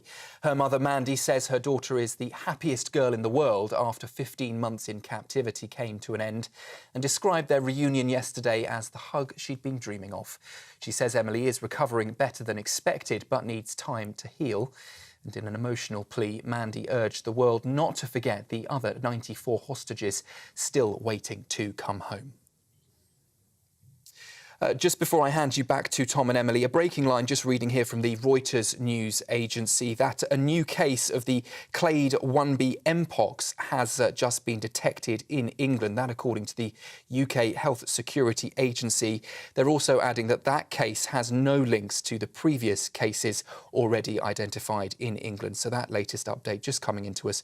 We'll keep across that. Any developments we will, of course, bring to you here on GB News. Now, though, it's time for a quick break. For the very latest GB News direct to your smartphone, sign up to News Alerts by scanning the QR code or go to gbnews.com/alerts.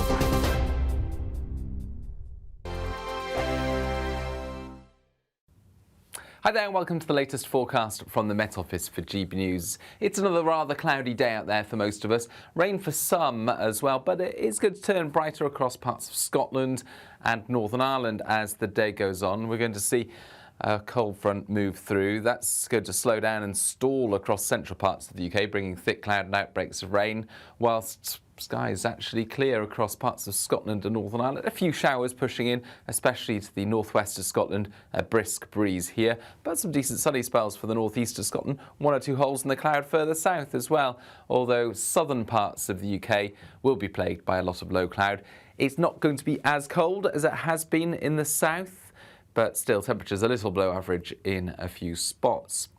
Going into the late afternoon period, there will be some cloud breaks across southern parts, and where that happens, a chance of fog overnight. Further north, a lot of thick cloud, further outbreaks of rain and drizzle for much of the North Midlands, North Wales and Northern England. Further north again, and Northern Ireland, Scotland, seeing some brighter spells or clear spells as we go into the evening, and some showers also in the mix coming in predominantly to western Scotland. Overnight, very slow changes really, where we do have any clear spells across southern parts. We'll see a few mist and fog patches form, but otherwise it stays largely cloudy up and down the country, with a lot of low cloud through North Wales and Northern England, and hill fog to wake up to. Outbreaks of rain here. Showers coming into the north and west of Scotland again, as well as Northern Ireland. A few mist and fog patches here and there, most likely across southern parts, but they'll tend to fade away into the morning. Actually, it'll be a fairly bright day in the south, with some high cloud, but also some brighter spells. Scotland and Northern Ireland, likewise, sunny spells, 1 or 2 showers, but we keep the cloudy and damp zone across central parts. The latest GB News travel. Good afternoon, I'm Russell Holding. In Aberdeenshire, the A92 is closed in both directions north of Johnshaven after an accident. The M9 in Stirling is partly blocked northbound by an accident between junctions 10 and 11 from Craigforth to Dunblane, causing queues. In Glasgow, the A89 is closed each way along Gallowgate after an accident. In North Ayrshire, the A737 is closed between Dorey and Beath after an accident. A couple of problems in Lincolnshire. The A15 is closed each way after an accident between Welton Cliff and Ingham, and the A151 is closed eastbound from Bourne to Pinchbeck West after a lorry jackknifed. On the M1 in Northamptonshire, there's a lane closed northbound at junction 16 in Northampton, causing queues. On the M25 in Hertfordshire, a lane closed anti-clockwise at junction 20 at Kings Langley, with queues from junction 21 for the M1. On the M5 in Bristol, 2 out of 3 lanes are closed northbound after an accident between junctions 18 and 17 from the M49 to the Cribbs Causeway, taking 20 minutes in the queues. You can stay up to date throughout the day by visiting our website, gbnews.com.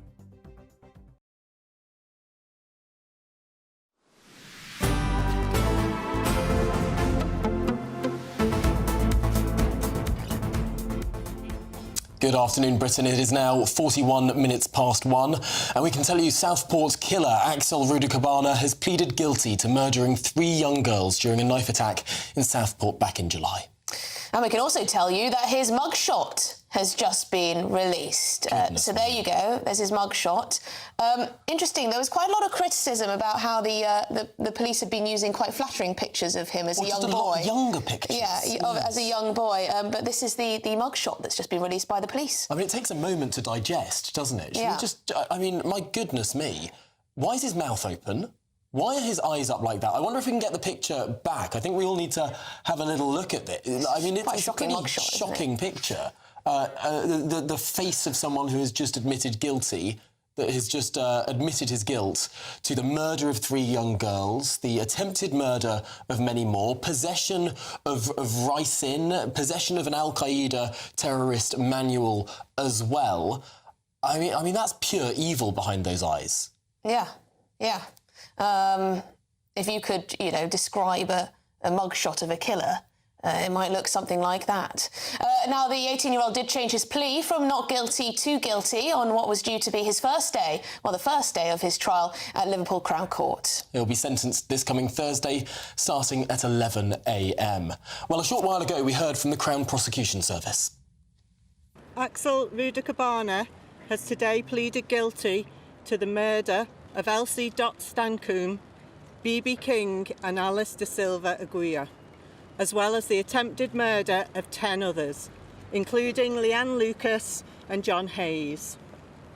This was an unspeakable attack, one which has left an enduring mark on our community and the nation for its savagery and senselessness. At the start of the school holidays, a day which should have been one of carefree innocence, of children enjoying a dance workshop and making friendship bracelets, became a scene of the darkest horror as Axel Rudakabana carried out his meticulously planned rampage. It is clear that this was a young man with a sickening and sustained interest in death and violence. He has shown no signs of remorse. The prosecution was determined to prove his guilt, and I am deeply grateful that today's plea has spared the families at the heart of the case the pain of having to relive their ordeal through a trial. Today, our thoughts are with all those whose lives were altered by what happened on that day. Most of all, we think of Elsie, of BB and of Alice, the 3 beautiful young girls whose lives were cut short, and wish strength and courage to their families who loved and cherished them. We're taking you now to pictures of Donald Trump arriving in Washington, D.C. This happened moments ago. Donald Trump arriving there in the US Capitol ahead of his inauguration. He'll be swearing in as the 47th President of the United States in just a few hours' time. Yes, so there he is with his wife walking into the church where he'll have some kind of ceremony before it goes on to the inauguration. So we'll be bringing you live pictures as well throughout the day with our big Inauguration Day special coming up from 3 o'clock. Absolutely. This is the first time we've seen Donald Trump today in what is a very busy roster of events that will take place, starting at that church, moving on to the rotunda of the Capitol building, and then a big speech in a stadium in the centre of Washington, D.C. as well. Lots more to come on that front. Then he's got to find some time for all these executive orders. No doubt. A busy day, jam-packed. Picking the colour of the curtains and the carpets as well, although perhaps that's already been done. I imagine it probably has. Yeah. First thing, priorities. Well, that's why they've got the transition. They've got months of transition to redo the... I was watching something quite interesting, actually, the speed at which they have teams coming in, changing the sofas, changing the carpet, because it's all been planned beforehand. And the Oval Office looks completely different for every different president, and different busts, different paintings. That'll all be happening while the swearing-in goes on. Well, we're going to return back to the news that Axel Rudakabana has pleaded guilty to the murder of 3 innocent girls back in July with GB News Home Security editor Mark White. Mark, please do bring us the latest. Well, some more very disturbing news that GB News can now confirm with regard to Axel Rudakabana. We can confirm that he was refer to the Prevent Counter-Extremism programme on 3 separate occasions in the years before this attack, but was apparently deemed unsuitable for that counter-extremism programme because he was not linked, it seems, to any terrorist ideology. He was referred initially in 2019 when he was just 13 years of age. And that referral came about because of concerns that he showed interest in carrying out a school massacre. There was another referral, 2 referrals in fact, that took place in 2021. And then of course he went on to carry out the attack last year in 2024. On those 3 occasions, he was assessed according to the information that we've received with regard to how Prevent treated this referral. They expressed concern about the potential violent tendencies of this individual, but because this is a counter-extremism programme that is linked to terrorist ideology, it was thought not suitable for him to be further intervened by this particular programme. But we're told one of the referrals to this programme did result in Prevent referring it on to other agencies. The detail of that we don't have at this stage. Indeed, what, if any, action was taken by this other agency or agencies when information was passed on to them by Prevent, we don't know as yet.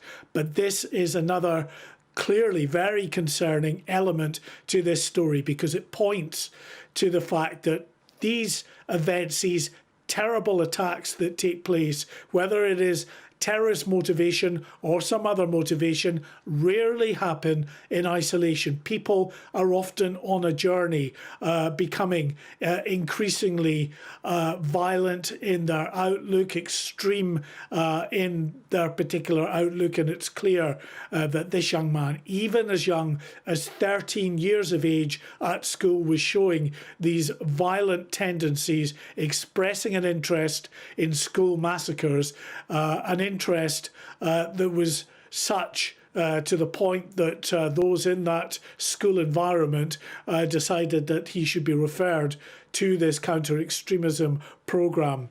So now the question will turn absolutely understandably to what on earth was done, if anything, to try to get a handle on this, to try to divert this young man away from this kind of violent mindset that was enacted in such a horrific way on the 31st of July last year.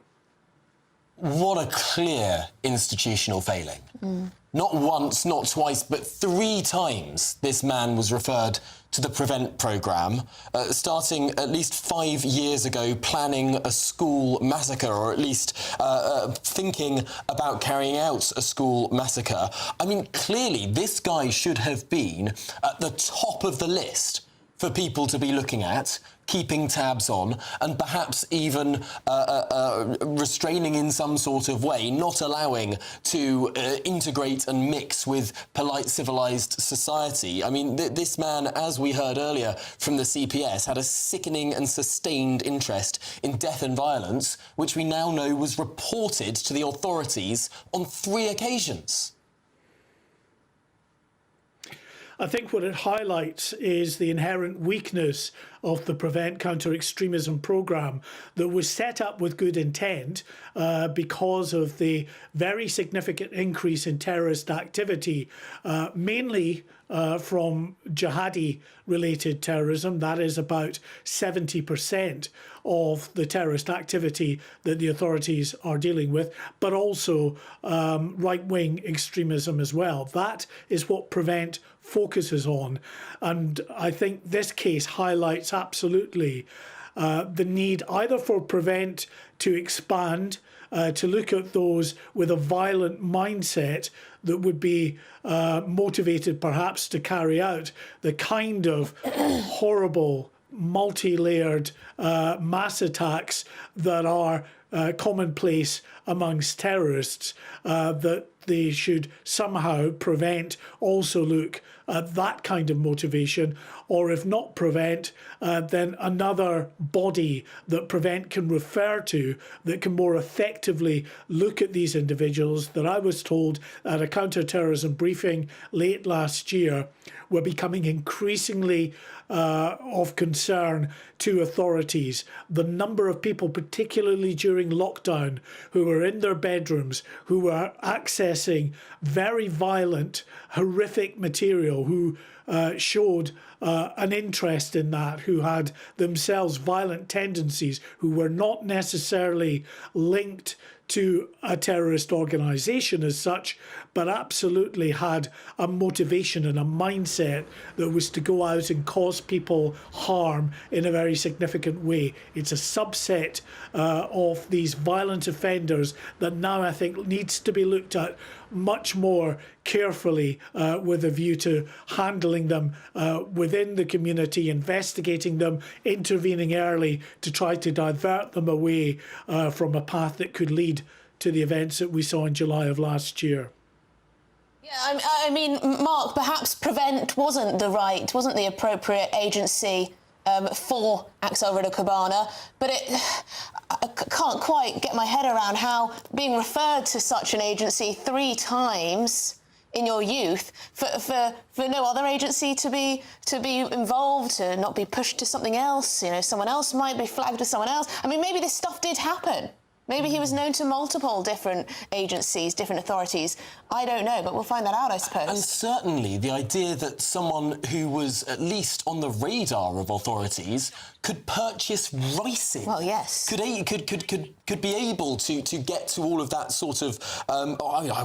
where do you even start with that sort of thing? Clearly, he was doing things under the nose of the government there. Mark White, stay with us, of course. We'll be back with you in the next hour for much more. We're learning more about this case almost by the minute. Thank you so much for that latest update. 3 referrals to the Prevent scheme from this monster. Quite incredible. Well, we've got plenty more to bring you throughout the show. Of course, more reaction to Axel Ritter-Cabana pleading guilty to those murders, and we'll also be bringing you the very latest from Donald Trump's Inauguration Day.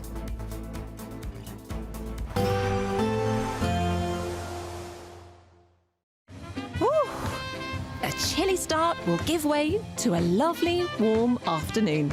Boxed heat pumps, sponsors of weather on GB News. Hi there and welcome to the latest forecast from the Met Office for GB News. It's another rather cloudy day out there for most of us. Rain for some as well, but it is going to turn brighter across parts of Scotland and Northern Ireland as the day goes on. We're going to see a cold front move through. That's going to slow down and stall across central parts of the UK, bringing thick cloud and outbreaks of rain, whilst skies actually clear across parts of Scotland and Northern Ireland. A few showers pushing in, especially to the northwest of Scotland. A brisk breeze here, but some decent sunny spells for the northeast of Scotland. 1 or 2 holes in the cloud further south as well, although southern parts of the UK will be plagued by a lot of low cloud. It's not going to be as cold as it has been in the south, but still temperatures a little below average in a few spots.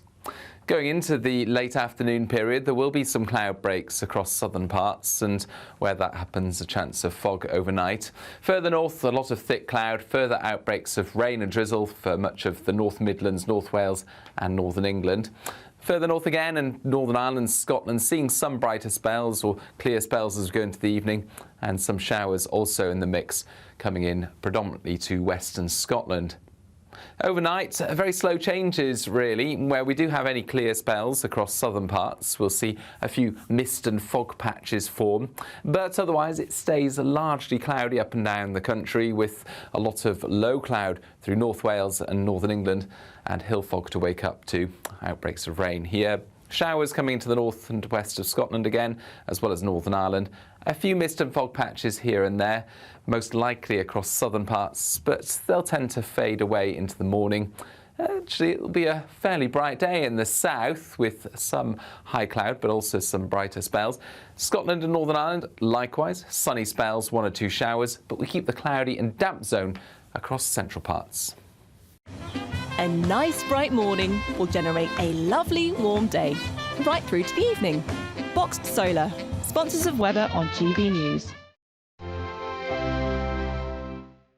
In Imagine how £50,000 in cash from us could make your new year go with a bang. Hi, my name's Victoria. I won the Spring Great British giveaway. So the day we got the money in our bank account, everything just felt a lot lighter. I would say if you'd be thinking about entering, just enter. For another chance to win, text cash to 63232. One entry costs £2 plus one standard network rate message. Or text bonus to 63232. 5 entries cost £5 plus one standard network rate message. Go to gbnews.com/win. Entries start from just £2. You can call 0903 681 3232. Calls cost £2 plus your network access charge. Or post your name and number to GB10 PO Box 8690 Derby DE1 9TT. UK only. Entrance must be 18 or over. Lines close at 6 p.m. on the 31st of January. Please check the closing time if listening or watching on demand. Good luck. It's Patrick Christie's Tonight, and here we do things differently. It's explaining the absolute madness of this, doesn't it? It's explosive. I mean, this is very good. It's lively. 850. Your government sat there, Sean, and it did nothing. It's controversial. And the Middle East has been in turmoil since before I was born. It's everything you need to kickstart your evening. Everyone's had their Weetabix tonight. I love to see it. That's Patrick Christie's Tonight, weeknights from 9 p.m. Only on GB News, the People's Channel, Britain's news channel. Join me, Camilla Tominey, for a frank and honest discussion with those in power that cuts through the spin and gets to the heart of the issues shaping our nation. You haven't confirmed that you want to stand as leader, but you haven't ruled it out either. This report basically says that he's not fit to stand trial. Is he indecisive? Incompetent? I deliver the dose of reality Westminster needs. That's the Camilla Tominey Show at 9:30 every Sunday on GB News, the People's Channel, Britain's news channel. Join me, Nana Akwe, for an informative, interactive news programme with a difference. It's fun. No, he didn't say that, Dave. I'm so surprised. I think there's an element of truth to that. Join me from 3 p.m. every weekend, only on GB News, Britain's news channel. This is Britain's Newsroom, where your voice matters. It's just astonishing. With expert analysis and honest opinion, we don't just keep you informed. We bring you unique perspectives you won't see anywhere else. Can't argue with any of that. When the news happens, it happens here. On Britain's Newsroom, weekdays from 9:30 a.m. Only on GB News. In the GB Newsroom, we bring you the news as it happens. With our team of dedicated journalists across the UK, we're ready to keep you up to date with what's happening every half an hour, every single day. Bulletins here on GB News, the People's Channel, Britain's news channel.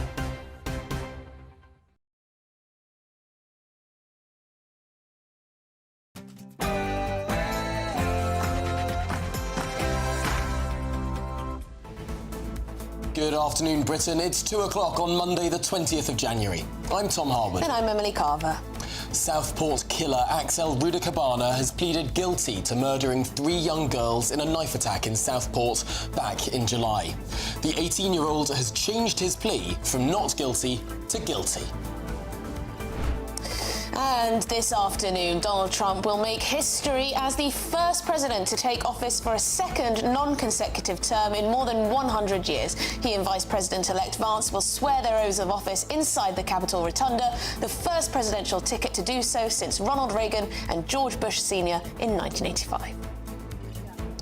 Meanwhile, Sir Keir Starmer sends his warmest congratulations to Donald Trump ahead of the inauguration, talking up President Trump's long-standing affection and historical ties to the United Kingdom. But will the Prime Minister's newfound love bombing work? Or is Britain once again at the back of the queue?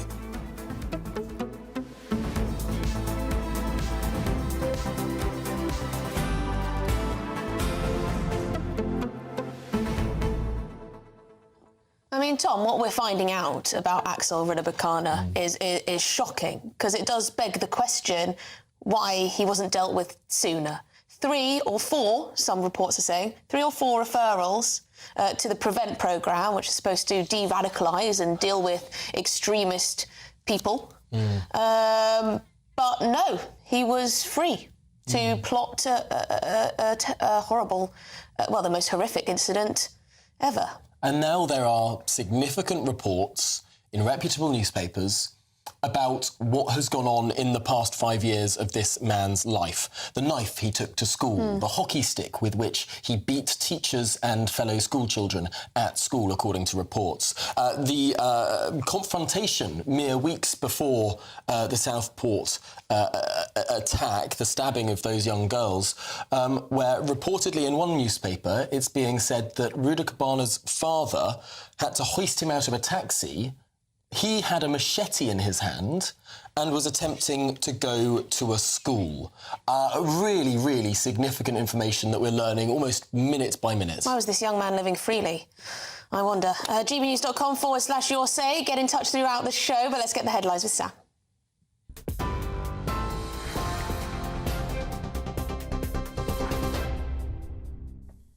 Tom, Emily, thank you very much and good afternoon to you. Plenty more on that top story regarding Axel Rudy Cabana. First, though, let's get a roundup of what we now know following his guilty plea today. The 18-year-old accused of killing 3 young girls in the Southport stabbing spree last year has today admitted the attack.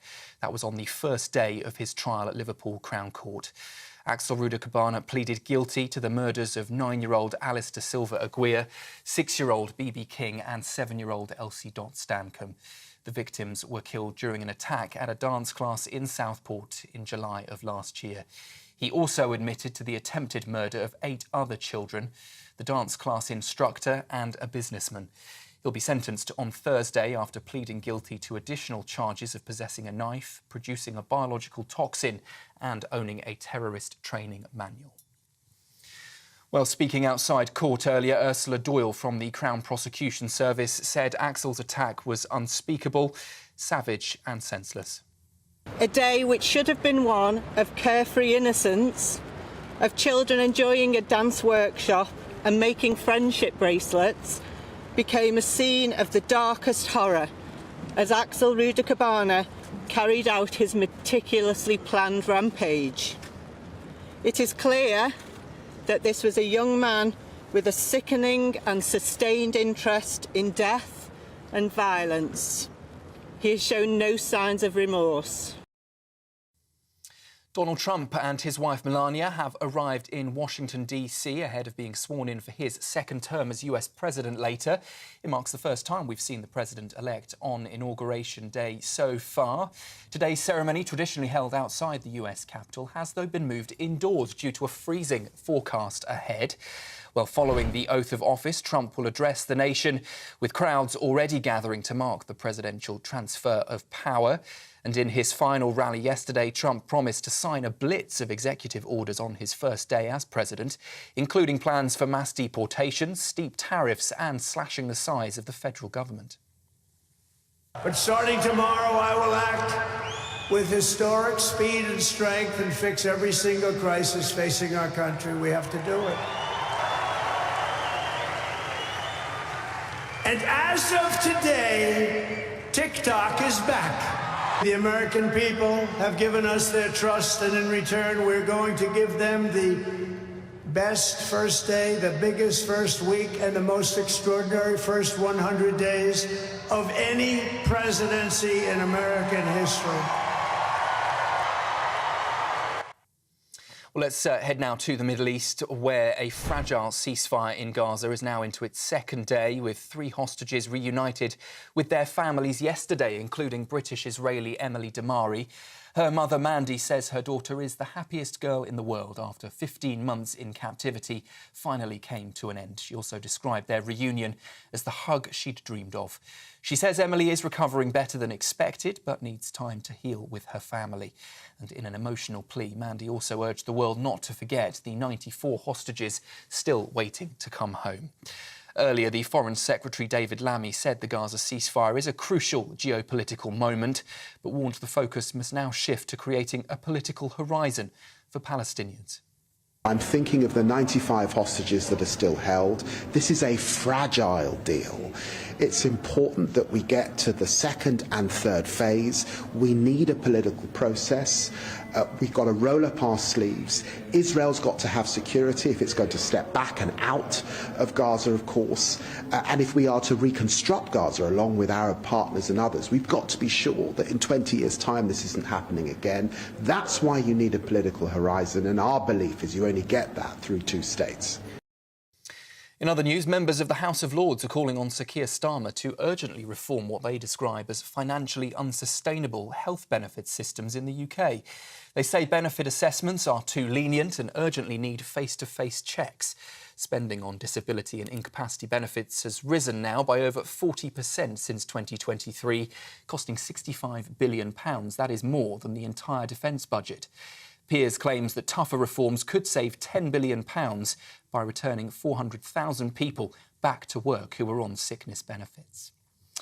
Humberside Police say they've sent a file of evidence to the Crown Prosecution Service following a meticulous 10-month investigation into a funeral home in Hull. 35 bodies were removed from legacy independent funeral directors last year, and it left many families questioning whether the ashes they'd received were those of their loved ones. Many say they've been told they definitely have the wrong remains. 2 people are on police bail after being arrested as part of a huge inquiry. And apparently it's Blue Monday today, so-called the gloomiest day of the year. But is it really? Well, the idea began in 2005 when a travel company argued happiness levels hit rock bottom because of the cold weather, short days and post-holiday blues. Experts, though, say, well, there's no scientific evidence behind the idea, just clever marketing. But it does shine a light on the struggles of winter weather, failed New Year's resolutions and just wishing you could hibernate until spring. That's certainly how I'm feeling. Those are the latest headlines. I'll be back with you in half an hour. For the very latest GB News direct to your smartphone, sign up to News Alerts by scanning the QR code or go to gbnews.com/alerts.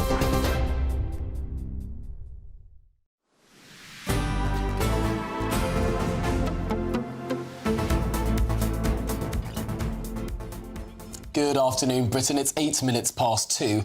Now, Southport killer Axel Rudikabana has pleaded guilty to murdering 3 young girls during that knife attack in Southport back in July. And here is his mugshot that has just been released. It looks very different from some of the pictures that were released by the media and the police earlier, which were quite flattering, weren't they? Startlingly different. I think we commented it on at the time. The pictures that were put out of this murderer were of a sweet, smiling, young, maybe 12 or 13-year-old boy. I mean, yeah, he looked sweet and happy. They took a mugshot of the guy the day he was arrested. Why couldn't we have had a more up-to-date photo before now? Serious questions. Yeah, I think that is a fair enough question to ask, actually. But yes, the 18-year-old has changed his plea today from not guilty to guilty on what was due to be the first day of his trial at Liverpool Crown Court. Well, he'll be sentenced this coming Thursday. We'll hear those sentencing remarks from 11 a.m. But we can now go to Liverpool Crown Court and speak to GB News North West of England reporter Sophie Reaper. Sophie, a surprise today that Axel Rudikabana pleaded guilty. He had so far been not guilty. Tell us the latest.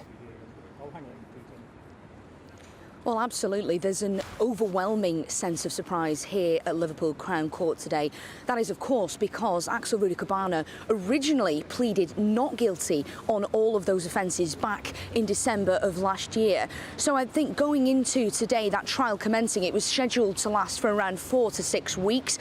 It was anticipated that today would be taken up with legal activity, legal discourse, swearing in of the jury, things of that ilk, and that in fact it wouldn't really begin. We wouldn't hear that prosecution opening until tomorrow. In fact, Judge Justice Goose acknowledged that when speaking in court this morning, when he acknowledged the fact that the families were not in court today. And Deanna here, KC, the prosecution, confirmed that the reason the families were not attending is because they were expecting the trial would officially be opened on Tuesday. But of course, the unexpected has happened, and Axel Rudikabana has now pleaded guilty on all 16 offences, including 3 counts of murder of those 3 little girls who, back in July of last year, July 29th, they were simply enjoying that Taylor Swift dance class when Axel Rudikabana broke into the room and began that attack. Now, as you said, the sentencing will take place here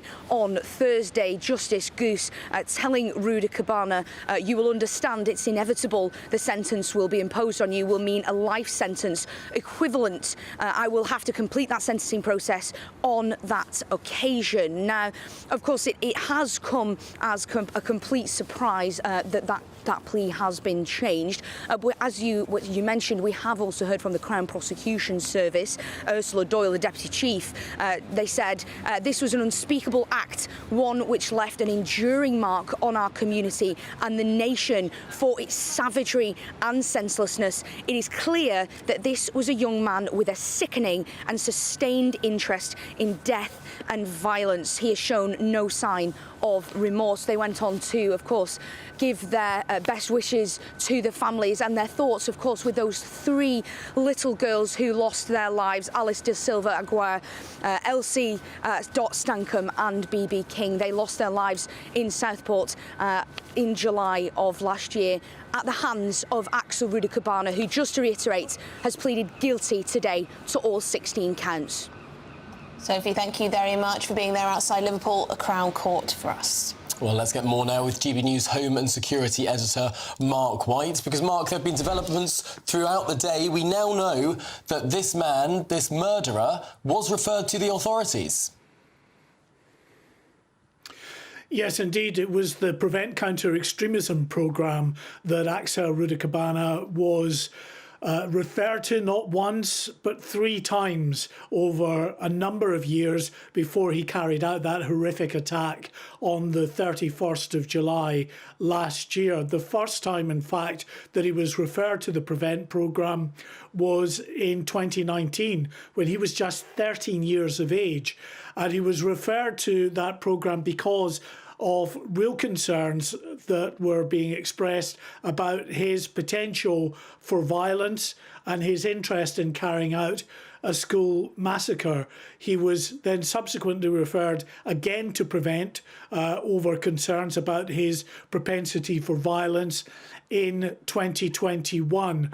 On all of those occasions, Prevent had decided that on examining this individual, they could find no link to any terrorist ideology, and therefore it would be unsuitable for this counter-extremism programme to deal with him. On one of the referrals to Prevent, we understand that information or a referral was passed on to another agency. No more details on that. Hopefully that will come out in the hours or days ahead. But it highlights some very concerning and worrying aspects to what is already, of course, the most absolutely horrific series of events that took place at this Taylor Swift themed dance class.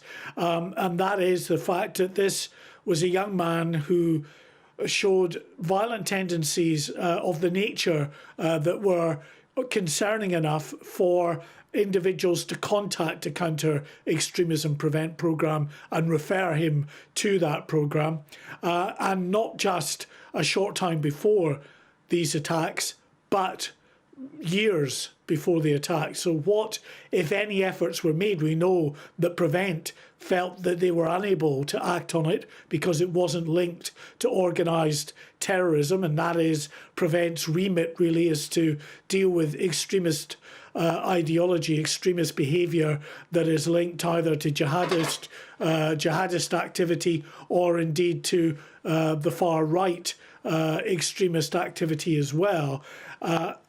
Those expressing a desire to carry out the same kind of mass murder attacks, it seems Prevent doesn't feel that it is obligated to investigate. So that does highlight a real weakness I think, in the way that this programme operates. Either it needs now to be expanded to look at these individuals who counter-terrorism police have told us they're very concerned about a growing cohort of young people in particular who are accessing material online and are becoming radicalised without necessarily being affiliated to organised terror groups, but are becoming more violent and potentially willing to carry out violent acts after viewing such material. Either Prevent needs to expand, or they need another way of other agencies being able to intervene in a more meaningful way to try to divert people away from this violent course. And Mark, since this horrific attack, people have raised concerns that perhaps the authorities, be it the police or others, have withheld information or haven't been as transparent as they could have been. Do you suspect that now in the coming days, we're not going to have a trial, that will go straight to sentencing, that more and more will come to light? Well, there is, you're right in saying, Emily, some real concern out there and accusations really against the authorities that they have decided to withhold certain key pieces of information for whatever their motivation might be. That is something that they will have to answer now, given that this trial is over, in that he's pleaded guilty, and the sentencing will be over on Thursday. One would imagine that after sentencing, it would be appropriate for them to answer these very real concerns, because it's not just the issues around Prevent and the fact that he was referred to Prevent, but also the two later charges, one a terrorism charge and one a charge of possessing biological weapon, namely ricin, that he was not charged with until a full 2 months, more than that actually, after these documents related to Al-Qaeda and that ricin poison was discovered at his address. So the authorities certainly need to answer that. They haven't provided any satisfactory answers as to why they waited so long to charge Axel Rudikabana with those additional charges. Many questions for all involved. Mark White, thank you very much. We'll, of course, be back with you throughout the programme. But let's now speak to the former police officer, Harry Miller, because, Harry, the police have now released a mugshot. I think it is worth asking the question, why did we not get an up-to-date mugshot until this point in time? Is there precedent for the police perhaps withholding photographs of the suspect until a guilty plea is either pled or arrived at? No, this was a political decision. The government and the police did not want the great British public to know what they knew. We all knew where this was going to end. We all knew that this wasn't some black young Welsh Aled Jones who'd committed this atrocity. We all knew that. But the second we shouted, enough is enough, what happened? Keir Starmer came out and called everybody far right, ordered the justice system to fast-track anybody who made these questions and went out on the streets to voice their concerns. This whole thing has been a political decision. Now, my real anger lies with Prevent.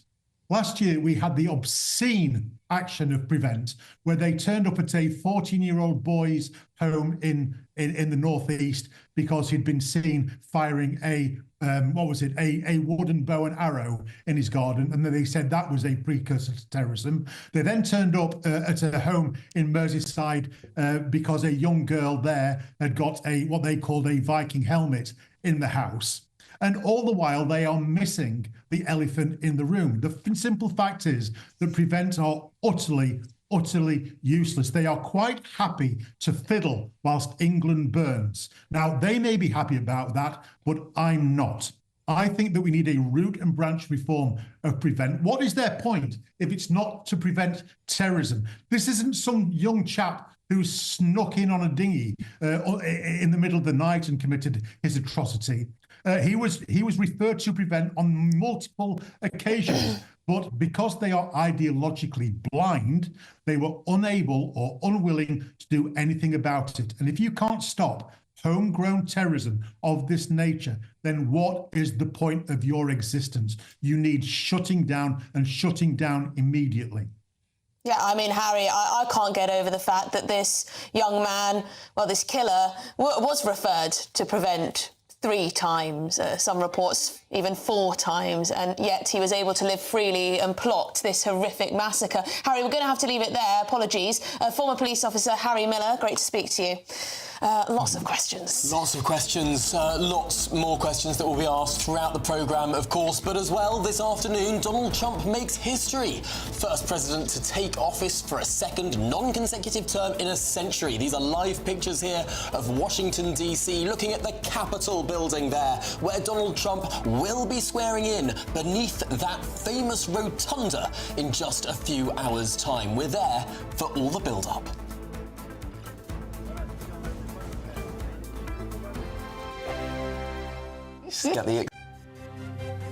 GB News Breakfast, every day from 6 a.m. Underestimate what you did, because to do it in their backyard as well, I bet they weren't happy about it, were they, Brad?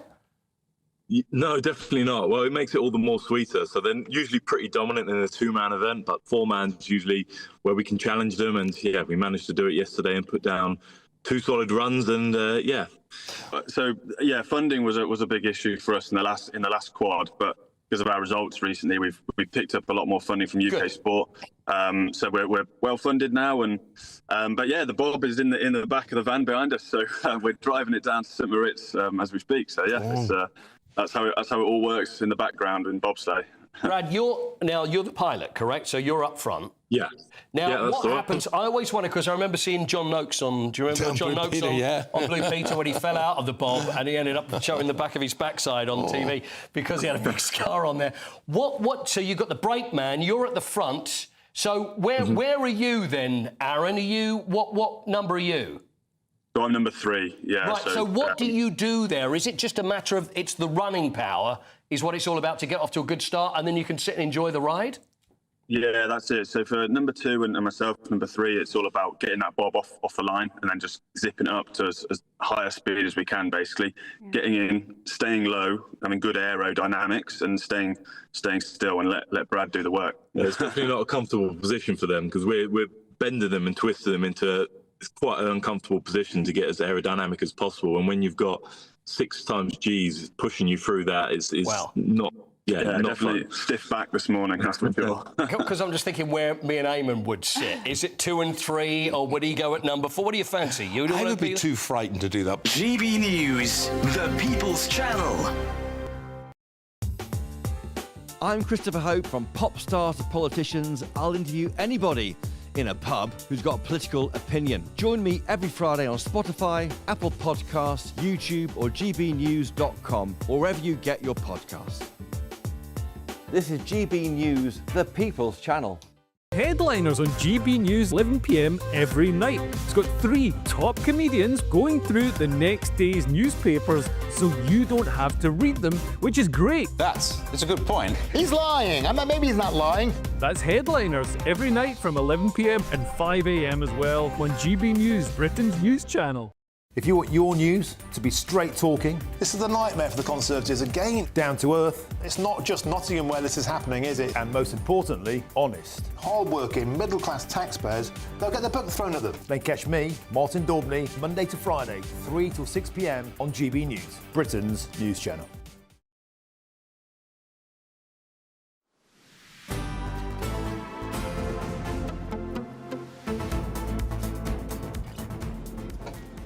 Good afternoon, Britain. 25 minutes past 2, 5 hours earlier in Washington, D.C., where we can see Donald Trump now leaving St. John's, the church right by the White House, where he has been in for a service ahead of his inauguration, which is taking place at midday US time, East Coast time, 5 p.m. British time. And of course, he's joined by his wife and soon-to-be First Lady again, Melania Trump, looking very smart indeed, looking rather elegant. The both of them, actually, very smart. I mean, it is a big day. And big coat, of course, because it's bloomin' chilly in Washington, D.C. We've heard that from the mouth of our own reporter, Stephen Edgington, who has been marching through these streets and trying to keep warm. You know, people were saying, oh, -4 is nothing, but apparently it's -11, the wind chill factor. Stephen?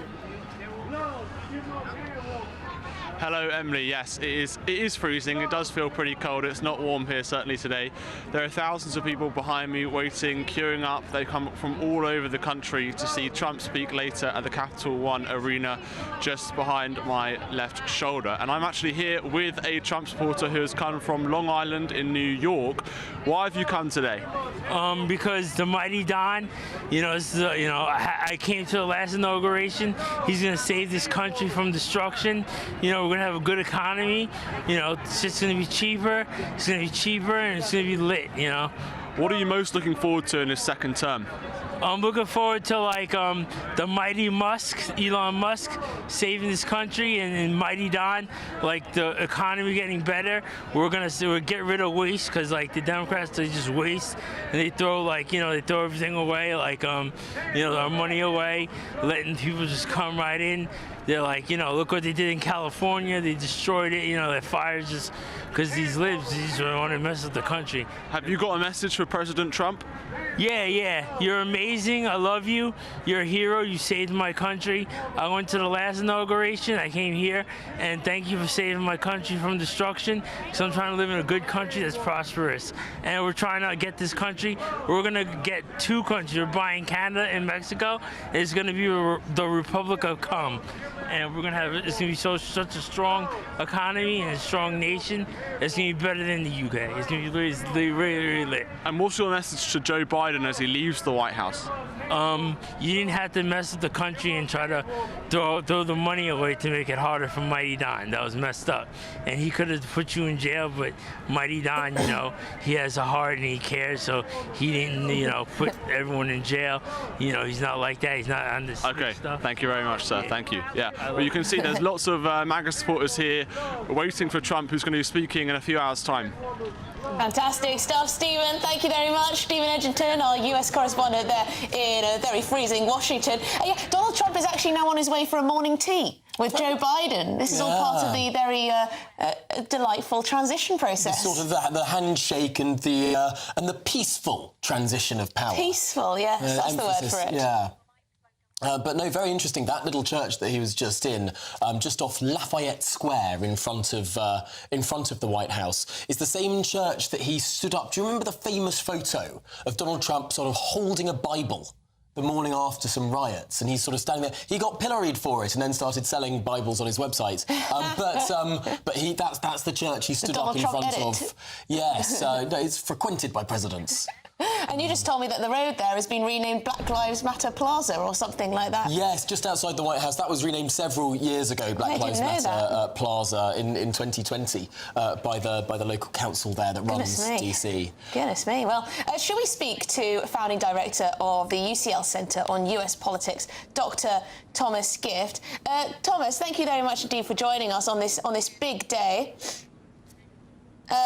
We're just watching live scenes from in Washington as we speak. Yeah, this is the red carpet rolled out there for Donald Trump. That looks like the White House to me, where Donald Trump's motorcade may well swing in at any moment's time for that meeting between outgoing President Biden, incoming President Trump. Really the last event that Joe Biden will host in the White House. Thomas Gift on the line with us now. What can we expect for the rest of today? Well, thanks so much for having me, Tom. It's great to be with you. Well, I mean, basically, we're all looking forward to the swearing in, which will happen in the front of the Capitol by the Chief Justice, where Donald Trump will put his hand on the Bible and say that he swears to faithfully execute the office of President of the United States. After that, he will give his inaugural address. And so I think that there's quite a lot of anticipation there. What exactly will he say? What will he prioritize? How is that going to reflect the set of executive of actions and orders and policy agenda that he's putting forward right from the outset. Of course, the evening is going to be a lot of fanfare. Many of these inaugural balls happen throughout Washington. Some are sponsored by states, some are just private parties, but sort of the Republican who's who will be in and around Washington and having a good time celebrating this victory. You can see Donald Trump's motorcade on screen now, making the very short journey from the church there, just around the corner, St. John's at Lafayette Square, just through to the White House. What is this meeting between Donald Trump and Joe Biden going to be all about? I think to a large extent, these are pleasantries. It's a tradition that has been going on for generations. Of course, it famously didn't happen whenever Donald Trump refused to concede the election in 2020, but Joe Biden has said that he wants to respect this transition of power. You know, he's had members of the incoming administration over to the White House to essentially get a sense of what their jobs and roles will be. Of course, it's a little bit different this time simply because so many in the administration have done this before, and Trump has an entire 4 years under his belt. There's also a tradition where the president writes a letter to the incoming president and leaves it on the Oval Office. The contents of that are never quite disclosed, but it's sort of a nice norm. Yes, I wonder what they'll have to say to each other besides some small talk. But Thomas, looking ahead to the rest of the day, well, actually, I'd quite like to know what you think about this, actually. It seems as though the United States and the world has accepted a Donald Trump presidency this time around. Less protest, less demands for him to be ousted. It seems that people have sort of just accepted that Donald Trump is going to be around for a little longer. I thought it was notable, Emily, that in 2017, an anti-Trump march at the start of Trump's term had more than 500,000 marchers in Washington. This year, a rebrand of that rally is about a tenth of that size. So, I think it is really reflective of the fact that the anti-Trump resistance, so to speak, is deflated. And I think one of the reasons is because whatever it has been doing politically, it really hasn't been working. So I think that there is sort of a desire among Democrats and opponents of Donald Trump to pause and kind of rethink the strategy. But you're absolutely right. I mean, I think that we have seen kind of a coalescing of sorts. That's true in the United States, especially true with some of the country's richest Americans. Jeff Bezos, Mark Zuckerberg, of course, Elon Musk, even Bill Gates have all made trips to Mar-a-Lago to kind of talk about their agenda. And on the world stage, of course, it's expected, but Trump has been getting lots of congratulations from world leaders that he will be expected to work with in the coming years. Perhaps, particularly, the fact of what happened 4 years ago, with one side of the aisle talking a lot about legitimacy and accepting the result of an election, perhaps that's rather boxed into a corner. Yeah. The same people, they can't look like hypocrites. They can't go out and march saying, not my president, because they've just spent the last 4 years saying this guy didn't accept the results of the election. They're almost boxed into a corner, having to accept it this time.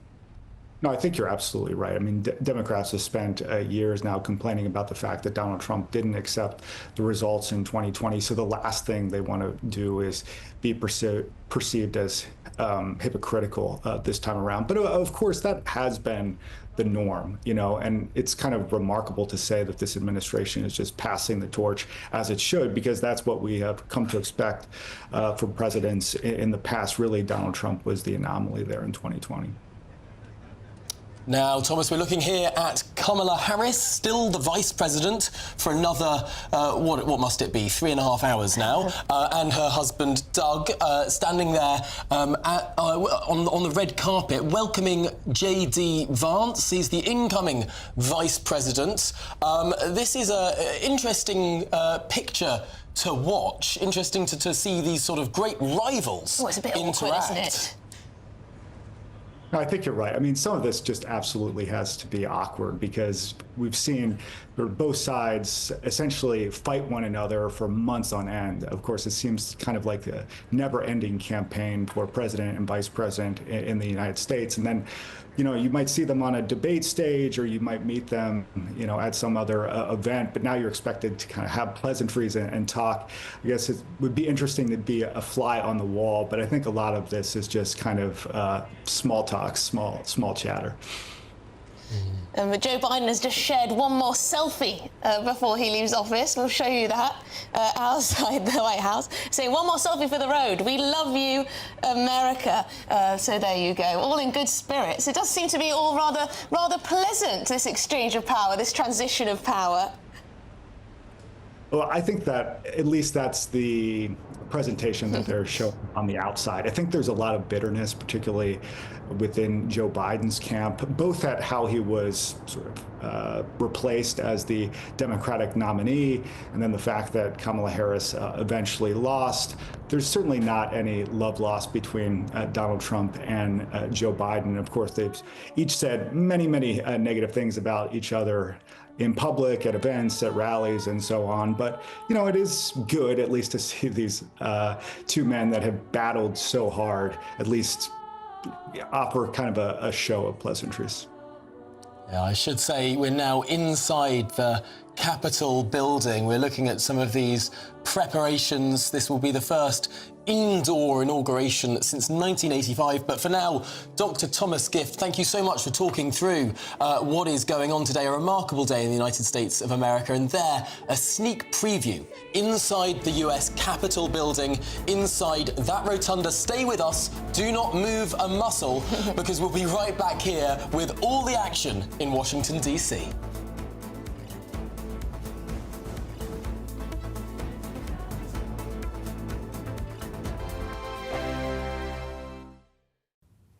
Hi there and welcome to the latest forecast from the Met Office for GB News. It's another rather cloudy day out there for most of us. Rain for some as well, but it is going to turn brighter across parts of Scotland and Northern Ireland as the day goes on. We're going to see a cold front move through. That's going to slow down and stall across central parts of the UK, bringing thick cloud and outbreaks of rain, whilst skies actually clear across parts of Scotland and Northern Ireland. A few showers pushing in, especially to the northwest of Scotland. A brisk breeze here, but some decent sunny spells for the northeast of Scotland. One or two holes in the cloud further south as well, although southern parts of the UK will be plagued by a lot of low cloud.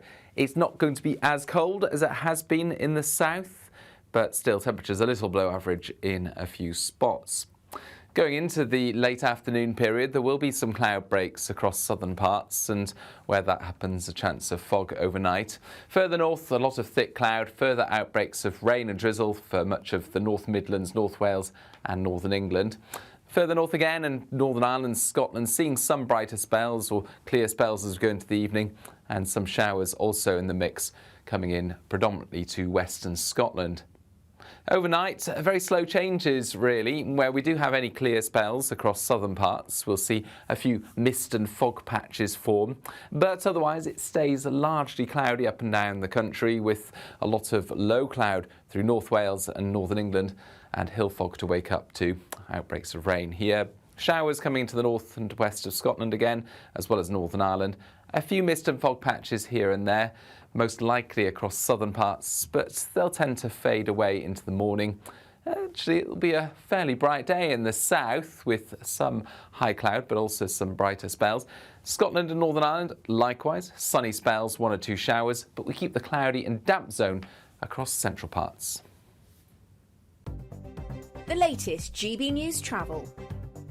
Good afternoon, I'm Russell Holding. In Aberdeenshire, the A92 is closed in both directions north of Johnshaven after an accident, that causing delays each way for traffic heading between Stonehaven and Montrose. In Lincolnshire, the A151 is closed eastbound, where a lorry is jackknifed between Bourne and Pinchbeck West. On the M5 in Bristol, there's a lane closed northbound after an accident between junctions 18 and 17 from the M49 to the Cribbs Causeway. It's taking around a quarter of an hour in queues towards there. And there are a couple of problems in London London. Firstly, on the A1 in Edgware, the outside lane is closed southbound after an accident at the Marsh Lane traffic lights just before the A41 at Apex Corner, causing queues. And on the A124 along London Road in Barking, there's a lane closed westbound just before the North Circular where someone's broken down, causing queues from the Abbey Road roundabout. You can stay up to date throughout the day by visiting our website, gbnews.com.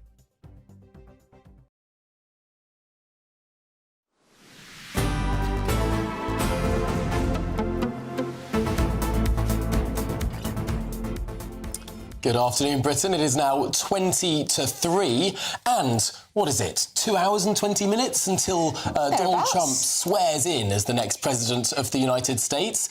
Martin Daubney and Michelle Dewberry will be talking you through it all. Here they are. And Michelle, what are you wearing on your head? Well, you know, I thought I'd just get myself into the mood, the momentum, the optimism, and also I was having a bit of a bad hair day as well, so my MAGA hat came in very, very handy. But we've been lubricating our limbs, we've been practicing our YMCA moves, we are ready to go. The optimism, the excitement of the unfolding hours. We are with you till 7 o'clock. Yeah, it's a 4-hour star-spangled special. We've got Nigel Farage, we've got Suella Braverman, we've got as many people as Bev Turner can get her hands on. I say that in the journalistic sense. We've got loads of fun, loads of debate. What would it mean for the special relationship? What would it mean for Great Britain? What would it mean for the free Western world? 4 hours of intense excitement. Let's go. Wow, I'm well excited. It's all coming on. We'll have a bit of fun as well. What can I say? We're very excited. It's going to be an absolutely fantastic programme. You won't want to miss a second of it. Michelle and Martin there with you from 3. Well, we're going to go live back to Washington, D.C. here. We can see inside the rotunda a bird's-eye view of this special stage that has been constructed only in the last day or so. The last-minute change of location, not outside the Speaker's balcony, instead inside the rotunda, that famous dome of the US Capitol for the first time since Ronald Reagan in 1985. And you visited here, haven't you? I was there in December. You were? I actually, it's a bit of a funny story. There's a room called the Lincoln Room, which is just off where the old House of Representatives chamber is. The building itself used to be smaller. They sort of added wings to it as America grew as a country. I have got friends in high places. But interestingly, so off the old side of the old House chamber is a little room they call the Lincoln Room, because Abraham Lincoln used to hang out there in between votes and all the rest of it. Yeah. And underneath the floor of that room is a disused staircase. There's a sort of trapdoor that opens up and you go down into that staircase, and it's where people sign their names on the walls. Vandals? Well, vandals, including some congressmen, many Hill staffers, and as of December, me. So I've got my name written in Sharpie ink on the side of a wall inside the US Capitol building, just yards from where Donald Trump will be swearing in today. Now, I like to humour Tom, so I'm hoping that at some point we might be able to show the selfie that Tom took of himself with his little name written there, because that's quite an exciting moment for you. You are a boffin when it comes to US politics, so, you know, get your name signed. Absolutely. I think it was very little in terms of vandalism, given the most vandalising were the... Sorry, we've got to say this Trump couple. They're delighted. They're having a little kiss to celebrate. So many hats, and the hats very, very needed here in Washington, D.C. Yes, it's normally caps, isn't it? But no, we've got to throw it out for the beanies. Absolutely. The temperatures are very, very cold. But there is the original stage that would have been set had this been outside. And I was going to say that in 1814, the Brits actually burnt down the Capitol building. There's still some charred wood inside there where you can sort of see where the Brits burnt it down in the War of 1812. So I think my little name signing is probably a lot lower down the list. And there's going to be a huge celebration in the arena, isn't there, later? There certainly is. After the official swearing-in ceremony with the Chief Justice, with the Bible, with all the pomp and pageantry afterwards, there'll be a bit more of a rally, a bit more of a sort of big, rousing speech in that central arena in Washington, D.C. There's a lot of pressure on Donald Trump this time around. He's promised a lot, he's pledged a lot, all these executive orders. Not only people in the United States who voted for him wanting him to achieve so much, but also a lot of the Western world looking to the United States to see what can Donald Trump achieve. And there's such high expectations this time as well. Let's not forget, Donald Trump doesn't just have the presidency, the Republicans have the House, they have the Senate, the so-called trifecta of government, so they can pass legislation. They only need Republicans to do it. And, of course, there's a Conservative majority on the Supreme Court as well. Republicans are feeling very powerful in Washington, D.C. right now. The building we're looking at there, the Capitol building, completely controlled by Republicans, both the House, the Senate, and, of course, down the road, the White House too.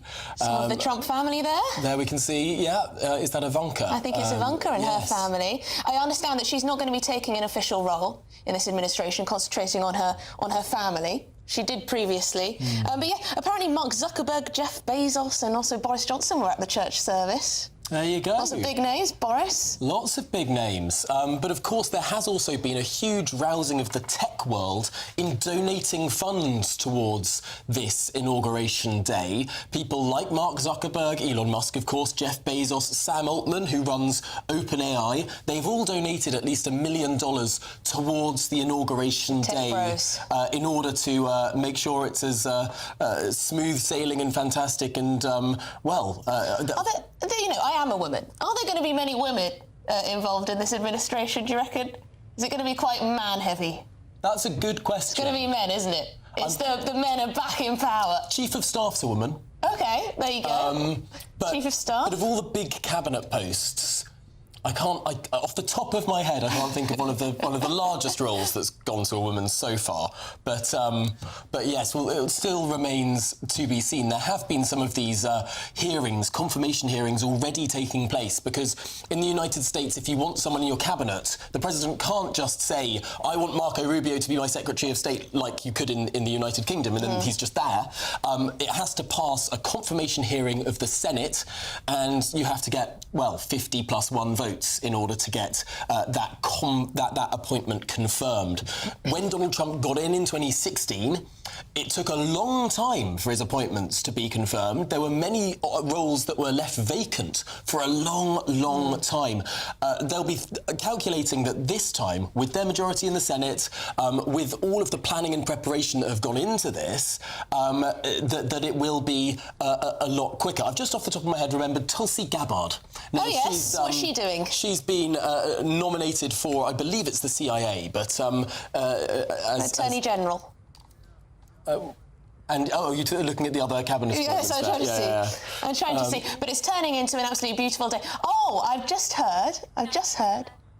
Oh, OK, we're going to have to wait a little bit for that surprise. There. There's a surprise coming. Oh, here we go. We're going to show you a picture of Tom on his trips to Washington. Oh, no, this is Joe Biden. No, I think I've aged quite a lot in that picture. Aged quite a lot there. We can see Joe Biden waving off his final visit in the White House. He's saying, "We love you, America," there in that tweet. And I suppose for Joe Biden will be feeling fairly mixed emotions at the moment, I think, because he never got the chance to run against Donald Trump again. In some ways, his presidency will be seen as an interregnum between the two Trump eras. But in other ways, he can legitimately say, as Joe Biden, that he is the only person to have ever defeated Donald Trump in any election. Well, let's be frank. This is a bad day for Kamala Harris, isn't it? I mean, Joe Biden served as president now. He's very elderly. He's done his job. Perhaps they picked the wrong woman to run against Donald Trump.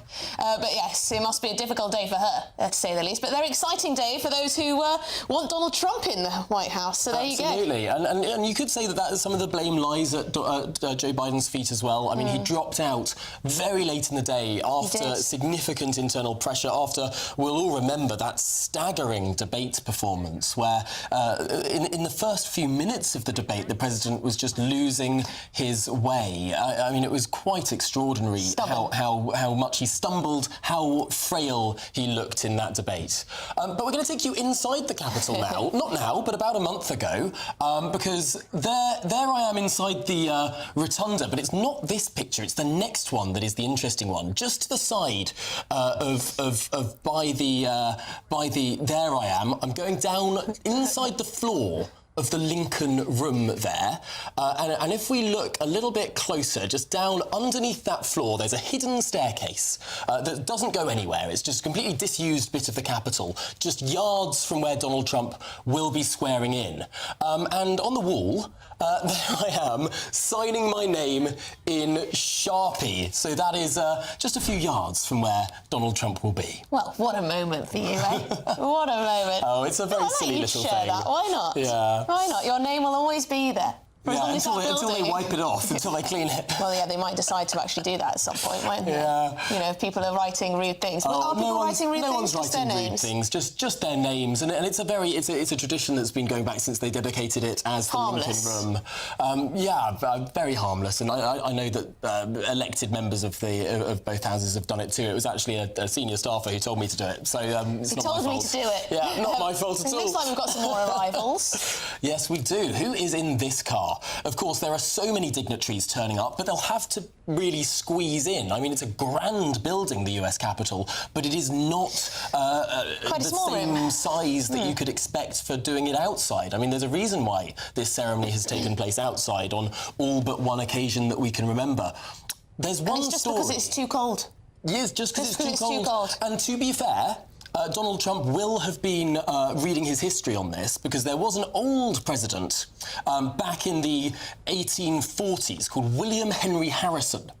Now, he was the oldest president at the time, but wanted to prove his youth and vitality by giving, and it was very cold. It was a very, very cold day, and he gave the longest inauguration speech outside there on the steps of the Capitol that had been heard in a very long time, and actually caught pneumonia and died several weeks into office. So, given the example there of William Henry Harrison, the shortest-serving US president, because he caught pneumonia and died after being outside a very, very cold day for a very, very long time, perhaps Donald Trump or people around Donald Trump have learnt their history lesson from William Henry Harrison and thought, you know what, we won't risk it, we're going to do it inside, and we'll try to make sure Mr. Trump does not contract pneumonia. Now, what's the first thing that Donald Trump is going to do? Of his executive orders? Yes, what do you think?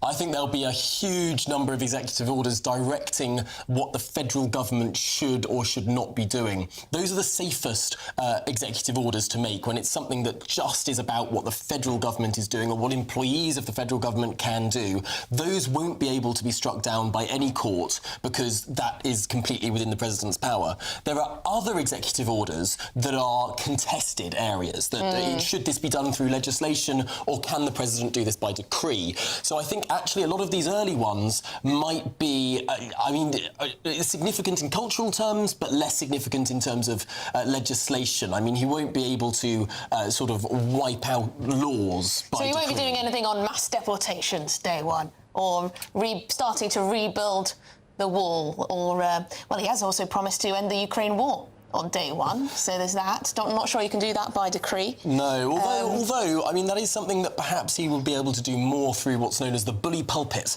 of the presidency, because the president is commander-in-chief. He does have authority individually to command the armed forces, and therefore could that sort of strength and negotiation lead to some outcomes. I think we have seen the time frame for the Ukraine war slip a little in terms of the rhetoric from Donald Trump. I think it's no longer a day one thing, and it's more perhaps first 100 days thing. But here we can see... If he did, Nobel Peace Prize? Well, I mean, you'd have to ask the Nobel Committee. I'm not sure they would want to give Donald Trump... I mean, they gave Obama the Peace Prize just for being elected. Yeah. And then they gave the EU the Peace Prize for literally no reason at all. So I'm not sure that the Nobel Committee... You're saying ideologically they're not quite aligned with Mr. Trump? Well, given they gave the Peace Prize to Obama and all he did was start a war in Libya, I'm not sure if that's... well, on that note, that's us. That's us. We're going to leave you with these beautiful pictures of Washington, D.C. there. Do do not go anywhere, because coming up next, it is our special inauguration programme with none other than Martin Daubney and Michelle Drewbury. What a fantastic pair. Stick with us.